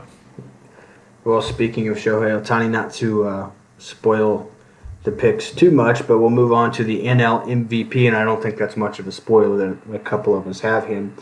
But we'll move on to the National League MVP, and we'll start with Andrew, who is one of the guys who has picked Shohei Ohtani to repeat this year. Yeah, like I think with Shohei, similar thing. He's the face of baseball, and he's just so good. Like he is going. It's almost crazy to think that the floor for this guy that a lot of people expect is like a 40-40 season, which is just so stupid. Like honestly, he's gonna post probably a 40-40 season on the best team in baseball. To that automatically puts you at least top 2 in the award. To where it would just take a crazy season. I'm not gonna spoil, but I think it was Austin has the guy that could go crazy enough to beat him out, in my opinion. But I actually am just now realizing I am the only only person. It was you. person. No, it's you. Yeah, I said it's not Austin. I'm the only person that didn't pick Shohei. I'm just now realizing that. Yeah. So honestly, I'll just kick it back to you. You can go there before we all just start dick riding Shohei like most of baseball. No, I want to say I'm going to put this out there. I picked Ronald Acuna Jr. only because I wanted somebody else. I didn't want the entire National League's Cy Young and MVP to be unanimous in this, and I wanted to pick somebody else that I thought had a chance. So I picked Ronald Acuna Jr., who, second year off the injury, should be fully healthy this year. I think people are almost starting to sleep on him a little bit just because he had the injury, and then last year was a really good season, but not what it was when he won the MVP. And, he's got that 40-70 potential. He's got the potential. He's still young for a guy that's been around as long as he has now. And I could just see him having a really, really good season, another like 40-70 type season when he won the MVP a couple years ago. And if he does that, even if Shohei is, 50-50 or whatever again, I could just see like something weird happening with like what we see in the NBA a lot with voter fatigue. Or like in the NBA, like Joel Embiid wins an MVP last year because they're tired of voting for Nikola Jokic and Giannis Antetokounmpo every year. I could see something like that maybe happening. Maybe not this year. Maybe that's a next year thing. But I could just see something where they're like, well, obviously it would be Shohei, but let's give it to somebody else. And so they go back to Acuna. I think that's like where my prediction is based out of. I'm not saying that's where the smart money is. The smart money is on Shohei Ohtani. But I wanted to be a little bit different, even though it's not that different because it's a guy that's won an MVP before. Yeah, no, I feel that, and I did think of it like the voter fatigue part. But what I will say is like if Shohei even steps foot on the mound, that will go away completely. Yeah, that's true. Yeah, he doesn't even have to post that much on the mound. If he just pitches again, which I mean he's on track to unless he has a setback, I think, for the season, like that's gonna all go away, and it's gonna be again like I said, a guy with like a 40-40 season on the best team in baseball, and he also pitches. And I think everything goes out the window. I think it's going to be another season, kind of like when he first came into the league, where every time you check Twitter, it's a new stat record that he's broken, and he's been the first one since like 1890 to do it. I don't know. It's just we're living through one of the greatest baseball players of all time ever playing in the majors. And I just think that in and of itself is really special, and that's going to carry the weight for him for the next couple of years. I do think we will start to see voter fatigue, but I don't think we're there yet. I just don't think we've reached that point. Kind of like with what you guys are mentioning about him pitching. I think that again resets the bar for him and resets the bar for what the voters want, and so now it's a totally new voting process for Shohei. If he does go out and is just a hitter, then yeah, maybe Acuna does kind of sweep out and grab that. But even then, kind of like Slater was mentioning, the floor for him is a 40-40. So does he? I think either way, this can go to Shohei. Yeah, I agree. And the main reason I had him too is if he does hop on the mound, then I think he does do it. And if he contributes like to some wins on the mound, absolutely. Because you think about the name most valuable player, like it's the player that contributes the most. And I think if he helps offensively as well as on the mound, I think he clean slate. He wins it. Yeah, going to Cunha, like when we did our NL East episode, I talked about how much I like Acuna and how crazy his MVP season was, hitting 40 home runs and stealing like 73 bags, like how insane that is while playing right field. But if a guy hits 40-40 and is also pitching at any quality level, like Shohei will if he gets on the mound, on the best team in baseball, that just, again, it's unfair. And that's the reason why Shohei is brought up as much as he is. Yeah. Yeah, and again, not discrediting that. Just wanted to be a little bit different. So we'll see. Moving on to the AL MVP to wrap up the awards part of this episode. Looking at this, we've got one repeat guy and we've got a nepotism guy. We'll start with a repeat guy, and we'll start with Slade, who's got a slugger for the Orioles as his pick. Yeah, I got Gunnar Henderson. I think, I think we pretty much all, for the most part, agree. Like, the Orioles, I think, are going to be the best team in the American League. I think the only one who disagreed with that was Austin, who's still high on his Yanks. But I think Gunnar Henderson is, so good. I think he's going to spearhead that. Honestly, it was between him and Bobby Witt. And the reason I'm with Gunnar Henderson is just because I think his team is going to be better, and I think they're going to be pretty similar stat-wise. I think Gunnar will get more home runs, even though the slugging will probably favor Bobby Witt again. But yeah, I'm just high. He plays a quality position, a high-value position at shortstop. And he's just going to rake, and he's going to lead the Orioles to being the best team in the American League, so that's why I picked him. Pat, Yeah. I know you also picked him, so you can talk about him a little bit. I did, yeah, and I had a similar analysis because I was between him and Bobby Witt, and just the fact that I think he will be on a better team. And as I mentioned before, voters do like voting for guys who contribute to a winning team, and especially if the Orioles do have a breakout season and make a far run for the postseason. I think that he's got a good chance of getting it. And I was in the same vein as you guys. I was between Gunnar Henderson and Bobby Witt, and I went with Bobby Witt, but almost to use the same reasoning you guys are picking Gunnar. I do think we'll talk about it here in a minute when we get into predictions. I think the Orioles will be better, but I think that's almost why Bobby Witt will win the MVP, and I think it's because the Orioles are going to be such a good team in general. Versus, you can look at the Royals, and if they make the postseason, they win the AL Central, and you can look at them and just be like, it's Bobby Witt. He did that.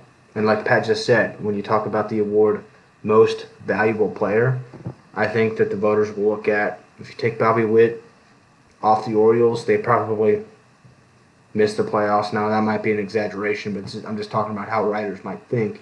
Versus the Orioles, who, if Jackson Holliday has the kind of season that we all think he could have, and some of the other guys, you could say, well, if you lose Gunnar Henderson, yeah, they won't win. They won't be the best team in the league anymore, but maybe they still make the playoffs. Just something like that. I think that Bobby Witt is more valuable to the Royals than Gunnar Henderson is to the Orioles, and I don't want to discredit Gunnar Henderson because I am a huge Gunnar Henderson fan. But I just think that the writers might see it that way and vote Bobby Henderson's way. I will say this. I literally thought that the argument machine just put out there is just so. It is a great argument for it, and it's one I thought of just because last year Bobby Witt did carry the Royals to where they got. Like, if he was not on that team, they would not even gotten close to where they were. He was that good for them last year. But what I will say is I just hope this, because the award season last year was almost just so, I will say, boring, because we kind of just knew where everything was going to land at the end of the day. I hope this AL MVP between, Gunnar, Bobby Witt, and the guy Austin's obviously going to talk about in a minute here. I think this AL MVP race could be something that the whole summer we're just like tracking and will be so fun to watch. In particular, between these two guys, Gunnar Henderson and Bobby Witt, just because they're both young shortstops that are just key cornerstones of the game at this point. I think.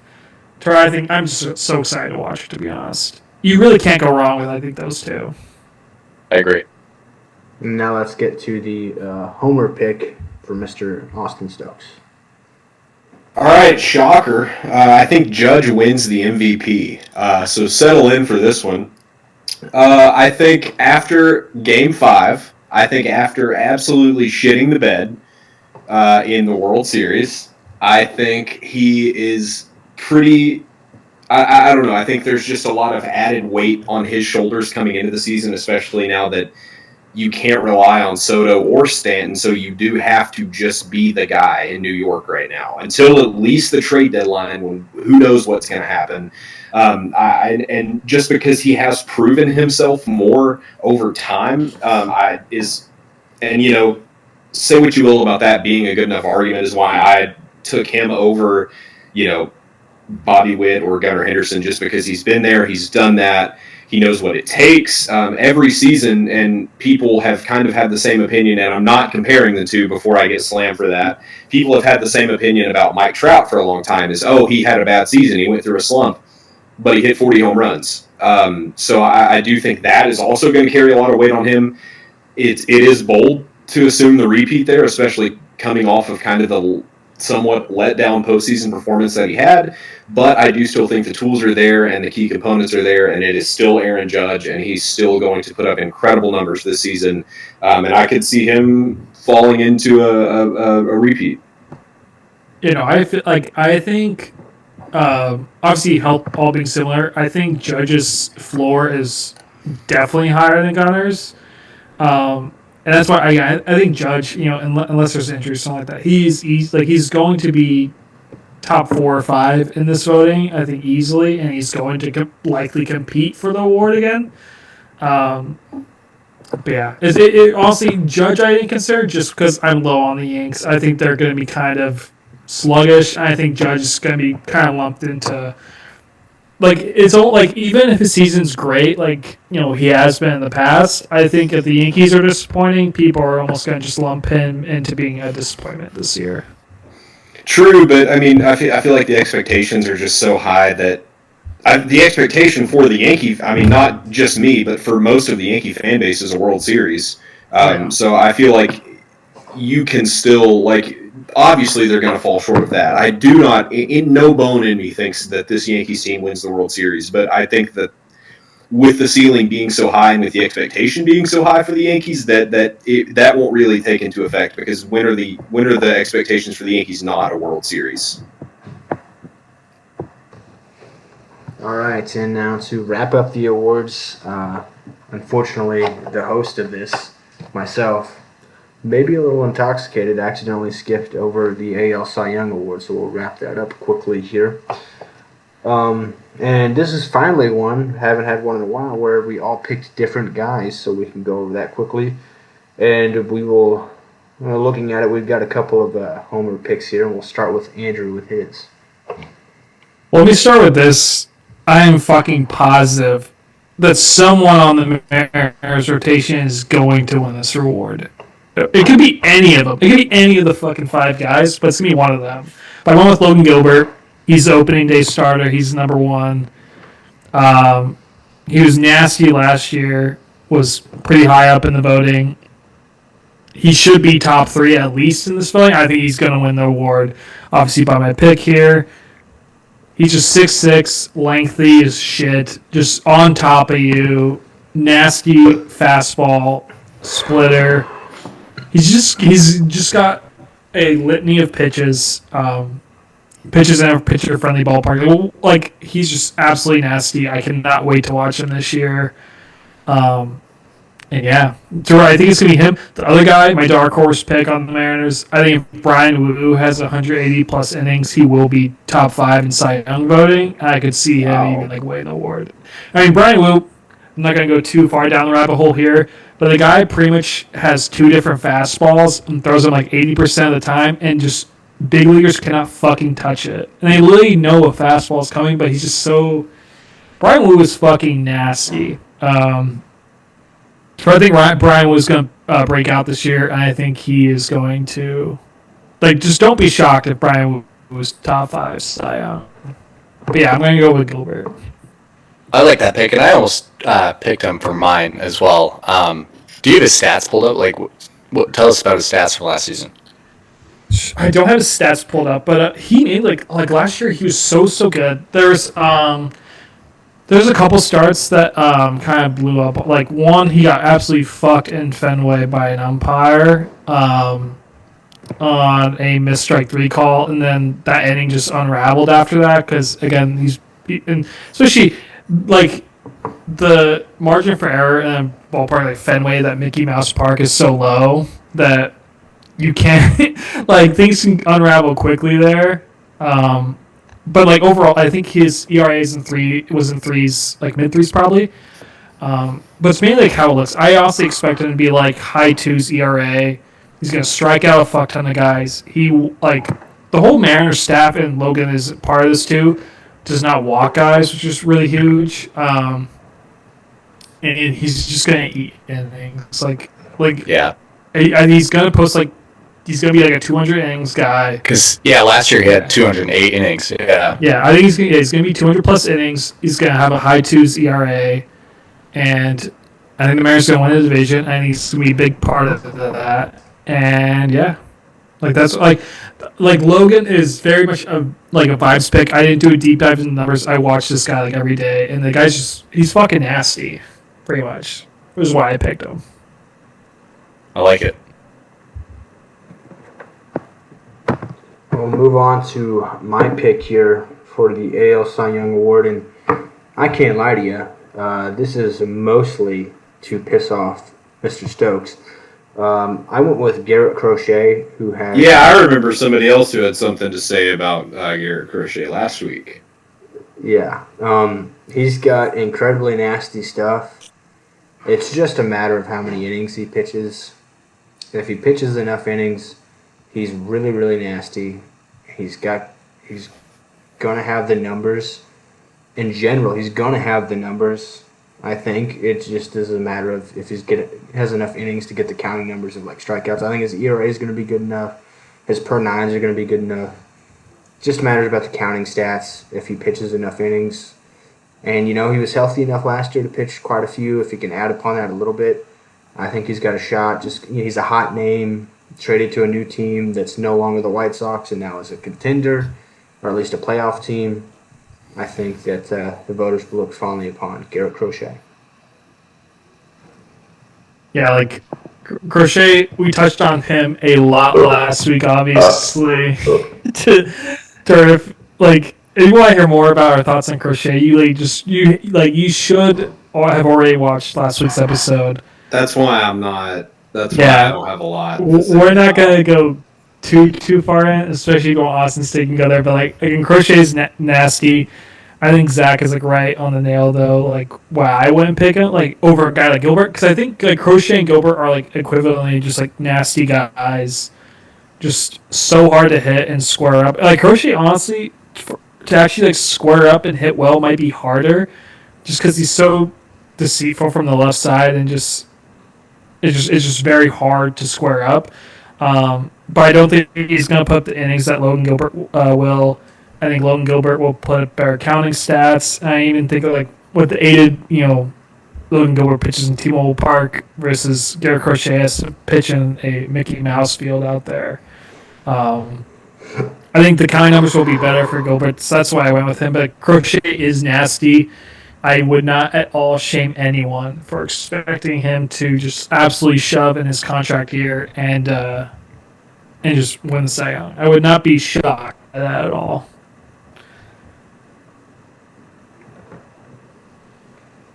Okay, and so moving on to Pat, who also didn't have a homer pick like the other two. Pat, who do you have?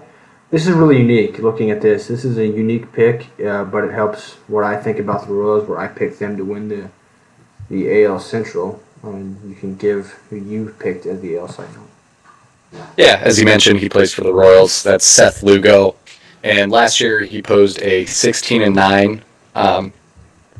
16. He was 16-9, and I think this year he can have a 20-win season, given that the Royals are even better this year, and we have him projected to be even better as well. He also posed 206 innings pitched last year, so he just absolutely ate up innings, and all that he had 181 strikeouts, a 3 on the dot ERA, and 3.77 strikeout to walk ratio, which I think is really good. And he faced a league high of 836 batters. And so he's a guy, and he's just a dog, right? And so I think with a rejuvenated Kansas City lineup, I think he could be a guy that, like I said, has 20-plus wins and leads this guy deep into the playoffs. Yeah, I think we almost I think we almost just kind of blew over it just because again, award season, we all kind of knew how it was going to fall in, especially American League Cy Young. We knew Skubal had it in the bag for a while. That we just glossed over the fact that again, Seth Lugo was second in Cy Young voting last year. That is just crazy. That's exactly what I was just going to say. Is that people we don't talk enough about how crazy what Seth Lugo did. And, we talked about a little bit earlier about, Clay Holmes moving from the bullpen to the starting rotation. And it's a little bit different because Seth Lugo did come up as a starter, then got moved to the bullpen and became a starter again with the Royals. But, that's a guy that carved out a nice role as swing man for the Mets, bet on himself, went to the Royals, and they bet on him. And he did, he was everything they could have hoped for and more. And I feel ashamed that I didn't even talk about him earlier when I mentioned Reagans and Walker. Reagans, Walker, and Lugo is a playoff winning top 3 of the rotation. He bet on himself to become a starter again. He's got the nasty breaking stuff. His fastball is good enough.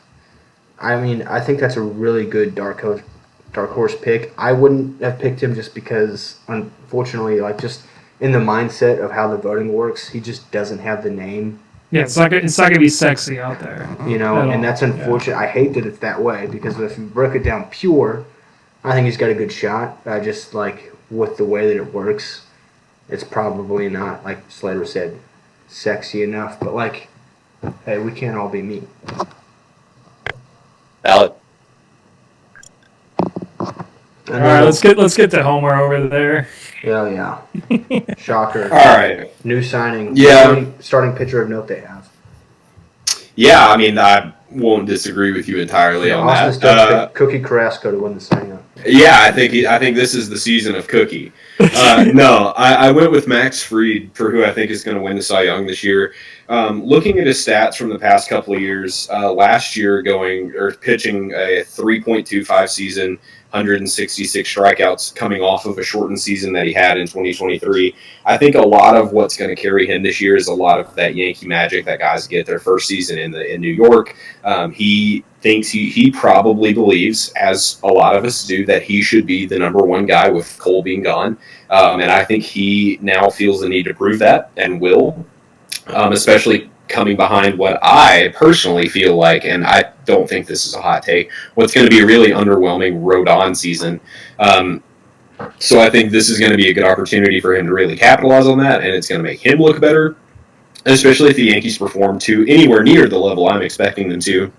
I think he's going to be able to say that he was a major part of the season come October, and I think they're going to rely on his pitching to go pretty handedly, to carry them pretty deep in the season and to really have something to rely on, especially with a rotation that you're really not going to get a ton of innings out of, having at least one guy that you could probably put out there for a pretty good chunk of the game is going to be pretty big for New York, and it all just makes him look better. Especially coming into the rotation like he is, and being able to hopefully really make a statement. Come the middle of the season, so I have pretty high hopes for Fried this year. So it'll definitely be interesting. Because again, Max Fried has been in the game. He's pitched obviously in big moments. Pitched in a World Series, won a World Series. But it is interesting because I think Fried, obviously when he signed that contract, the thought was like, I am not like the main guy here. Like Cole is obviously the main guy. Like he's the face of this staff. He is the number 2 guy on this whole team. For now to have all these expectations that are again, Max Fried is. I'm not saying he's shying away from it, but definitely is a lot more pressure for him to perform and almost kind of carry the staff that now like. And we talked about earlier, is Cookie Carrasco now at the 5 spot, and it's just all these guys. Like, there's a lot more weight on this staff because of Cole being gone. Well, and the organization as a whole is really investing into Fried being a very dominant pitcher. I mean, they're getting Andy Pettit and CC to really kind of mentor him through spring training, and so the organization, the Yankees, have such big expectations for Max Fried this year. Maybe that has to do with Cole being gone. Maybe they were going to really pour into him anyway. But I just think he has been known to go after the bar and to chase what the team wants from him and what the organization wants. He's been the really kind of the rock of a lineup or a rotation that won a World Series, like Slater mentioned. I just think he has the big game tools, and he has what it would take to win the AL in this division or in this on this side of baseball. So I don't really feel too shaky making that pick being him. As much as I made fun of it being a homer pick, right, and kind of joked about it, and this may be a hot take, and I am slightly intoxicated. Let's put this on the record in case I'm an asshole, look like an asshole for making this take. But I think Max Fried winning the Cy Young I think that's a more likely chance than Judge winning the MVP this year. Now, I don't think neither are going to happen, but I think there's a better chance that Fried wins the Cy Young and Judge winning the MVP, just because I think the league is really going to fall in love with that Witt and Henderson battle. And with the Cy Young, it can be, you never know. Fucking Chris Sale just won a Cy Young again. So things can happen. I could see. It just seems like that's a more likely possibility to me. I see that. I disagree with that take, but I respect it at the end of the day. You're damn right. You do. Likewise. All right, so that'll wrap up the awards for real this time. And we will move on to our playoff predictions, starting with the National League champ, the National League pennant winner. And this should go quick, too, because I am once again alone. And once again, I'm alone pretty much solely just for the sake of content and trying to go a little bit against the grain. Otherwise, this would be kind of boring. All of you guys have the Dodgers, and I have the Braves.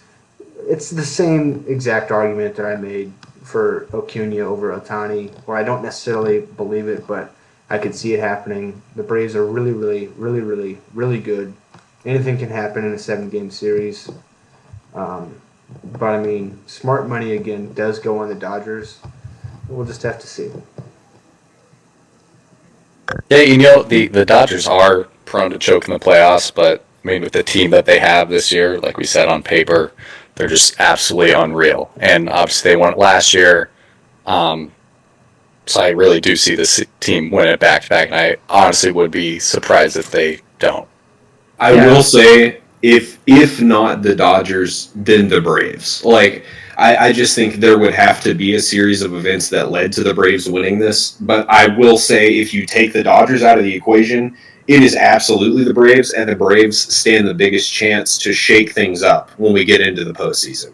I think they are really the only competition that stands in between the Dodgers and another World Series, just because I don't really think there's another team, in the NL that can keep up, if we're being honest, in big moments later in the postseason. If not the Dodgers, then the Braves. I will say, I do like the Braves, and obviously we talked about their lab, like in our NL East episode, and also like this episode. Um, but I will throw in. I do like the D-backs because of the rotation, and I always feel like division opponents that make the playoffs and play a division opponent like if the D-backs play the Dodgers, they'd have played each other so much that is just going to be a tougher matchup for the Dodgers than if the Dodgers play the Braves or the Mets in the postseason. I feel like personally, I feel like that's how we see it play out a lot of the times. But with that said, again, we saw Ori in the Tokyo series. Like the Dodgers, that bullpen is just so stupid good, honestly, that we literally saw it just completely. I think it was the first game that the Cubs literally didn't get hit after it was like the fourth inning. Yeah. After like a Dansby Swanson like infield single, like the fourth, the bullpen literally just like Yamamoto turned it on, and then they turned it over to the bullpen, who literally did not allow a single hit. They're stupid good. To where against a good Cubs lineup too. Yeah, exactly. Like a Cubs lineup, it's not like it's the Dodgers bullpen against the White Sox over there. Like no, it was a legitimate lineup that just could not touch these guys. They're stupid. They're stupid good. I said it back in the first episode, and I'll say it again. I mean, when they DFA'd Ryan Brazier, who had a sub-2 ERA last year, I was like, oh, like they're that good in the bullpen, and they've got that much depth. It's just I mean, I can't even put it. They DFA'd a guy that had a sub-2 ERA. Who is now a high leverage guy for the Cubs, and like that's not even to like shame the Cubs. That is like Ryan Brazier is a legitimate like good bullpen piece. Yeah. Is he up and down? Yeah, but like again, to DFA him, like again, it's already been said. Just again, how crazy good this team is. Looks like we'll rehash this a little bit when we get to the World Series picks, but first we'll talk about our AL champ picks. And there's a little bit more divide. We'll start with. Well, once again, there's two homer picks, and then there's me and Pat that agree on a pick that's not a homer pick. But we'll start with homer pick number one, the guy from Seattle, Andrew Slade. The reason I obviously have the Mariners, my Mariners, winning the American League, making it to the World Series for the first time in their history. I have it because of the rotation. I honestly think if the Mariners make it to the American League playoffs, that rotation that's my biggest concern. If they get there, I think this rotation will be able to carry them. I think it is so deep that this rotation in the playoffs it'll just take over series. I think it'll teams like the Orioles have a better lineup than the Mariners by far, obviously, but a playoff rotation of Gilbert, Castillo, and Miller. Like that's it. And then you have Kirby, who is the fourth guy in that. Is just again so insanely good. And then Brian Wu, a guy I think might be top 5 in Cy Young, will probably be coming out of the bullpen at that point. Again, they're so good. I think they will carry them through the playoffs. I think this Mariners offense also will be better than it was last year. I think they'll be average. Hard not to be. What? I said hard not to be.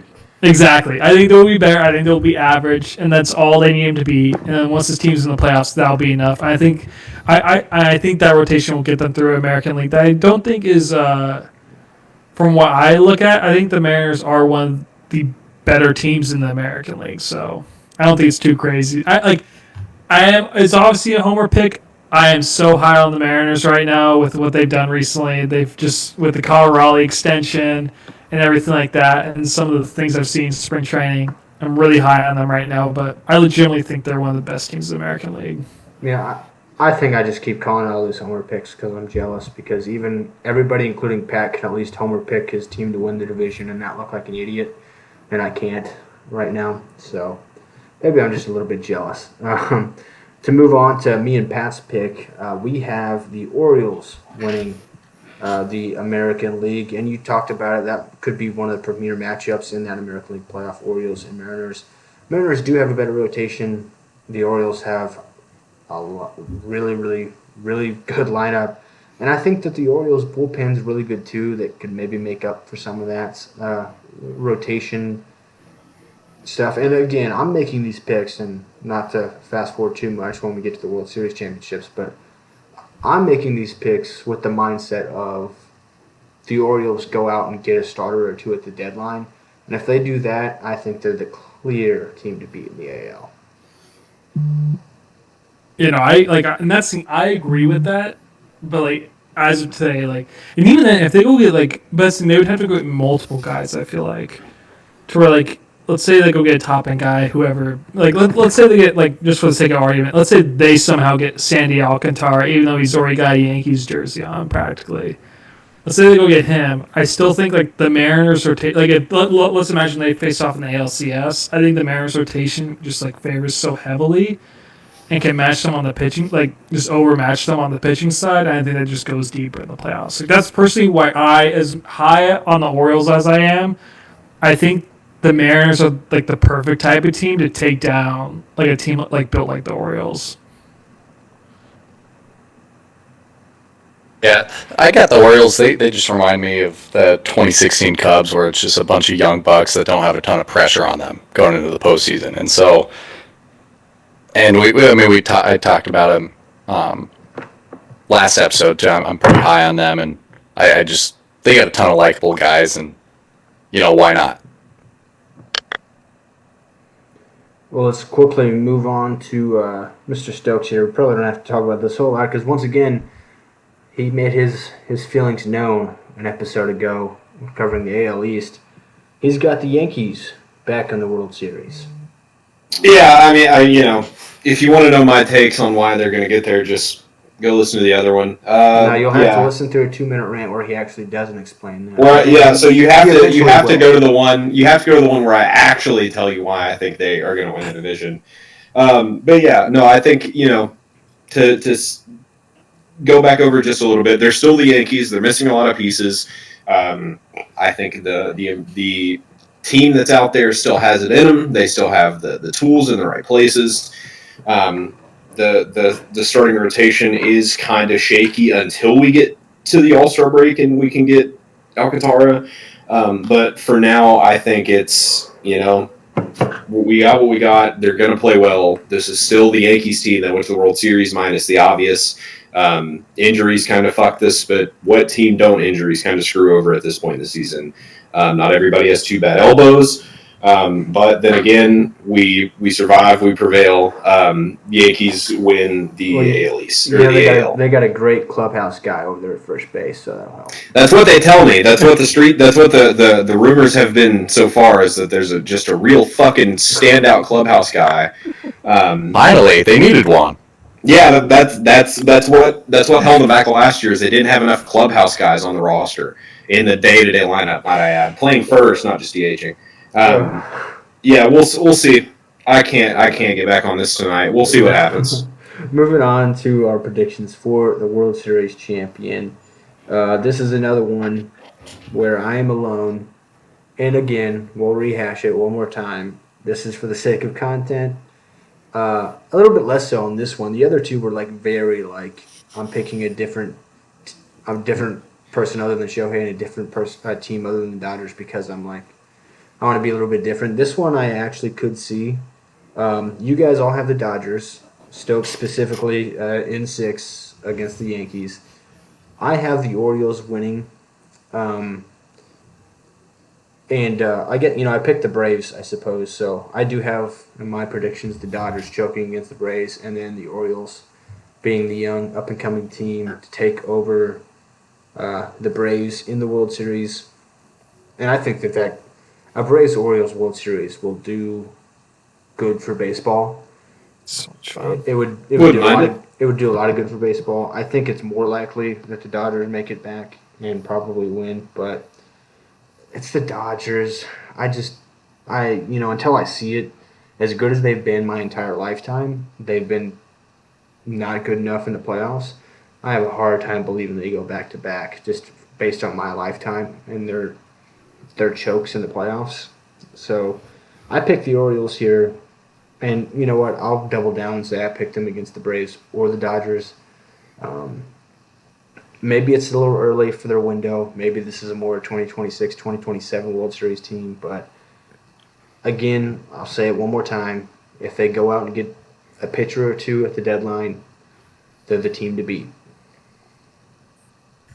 That a Braves Orioles World Series would be so much fun to watch. Yeah, I wouldn't complain about it. Those two lineups, like fucking A.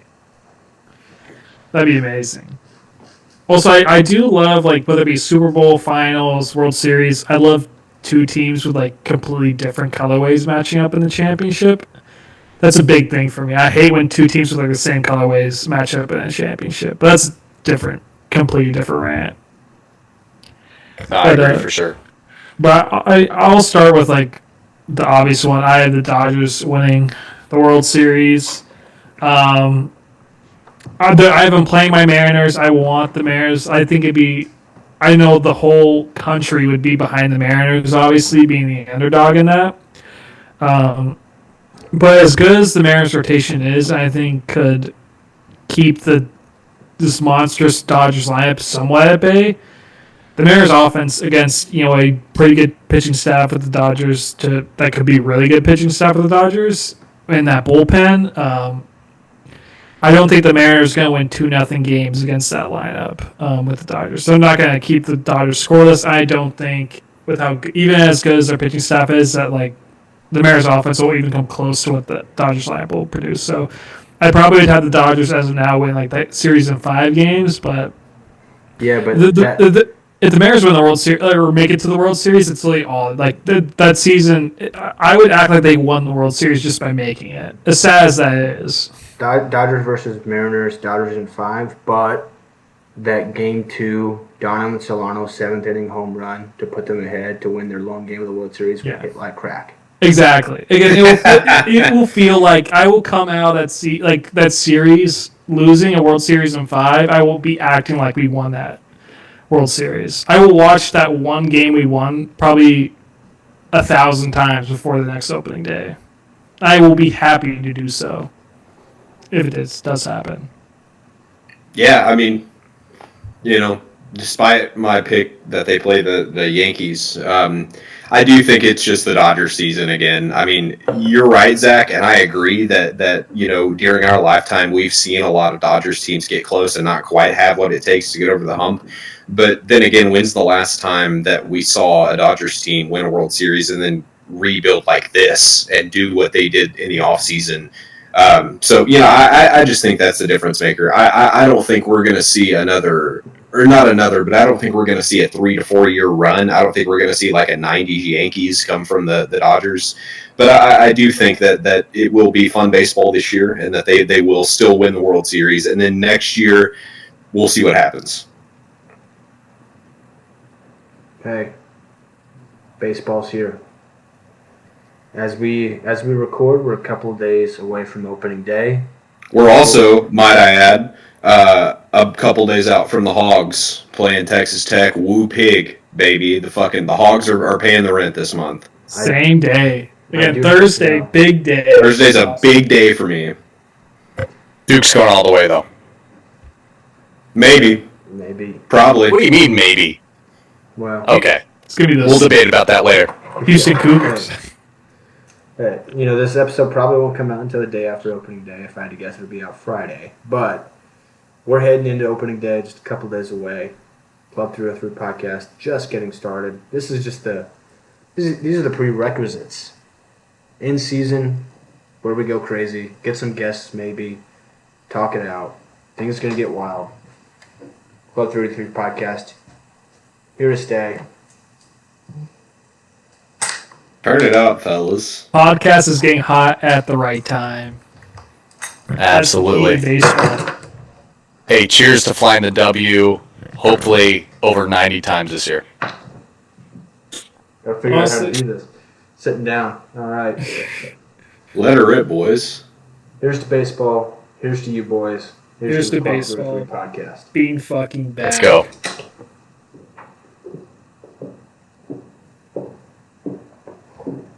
Solid work machine. Slater less than solid. Had to take a break and get back in there. Well, I know how long we're I just going finished for. mine.